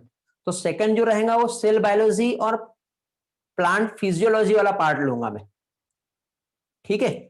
उसके साथ ह्यूमन हेल्थ एंड डिसीज और बायोटेक्नोलॉजी वाला होगा। जैसे आपके जो चैप्टर्स हो गए उसके अकॉर्डिंग ही लूंगा, डोंट वरी, टेंशन ना लो। मैं ग्रुप में पोस्ट कर दूंगा आपको शेड्यूल कैसे रहने वाला है। मानो आई थिंक बेटा आपका मैसेज मुझे मिला नहीं है, मैं देख लेता हूं, ठीक है। हाँ बेटा ईश्वरी, इससे हर बार एफएसएस देना पड़ेगा। नहीं बेटा जरूरी नहीं है सिर्फ कहो में, बाकी इसमें भी होता है, जनरली ज्यादातर वहीं पे यूज हो रहा है। देखिए बेटा हर बार पीडीएफ मिलेगा कि नहीं मिलेगा आई डोंट नो ईश्वरी, क्योंकि ये डिपेंड करता है कंटेंट के ऊपर, ठीक है। तो इसलिए इस गलतफहमी में नहीं रहना कि पीडीएफ मिलेगा। जो भी आपको स्क्रीनशॉट लेना है वो लेते रहो क्लास के टाइम पे, उससे आपकी एक्टिवनेस जो है वो दिखेगी। और जो भी दिया जा रहा है उसके नोट्स खुद से बनाओ तो आपको सारी चीजें याद रहेगा। चलो टाइम हो गया है, आई थिंक आपका नेक्स्ट क्लास का टाइम हो गया है। तो फाइनली फिर, अच्छा ईश्वरी आपने नहीं बोले, ठीक है, जो भी बोला होगा ठीक, तो उसके लिए इंफॉर्मेशन मिल गई होंगी उसको। चलो तो मिलते हैं फिर नेक्स्ट लेक्चर बेटा, bye bye, thanks for joining.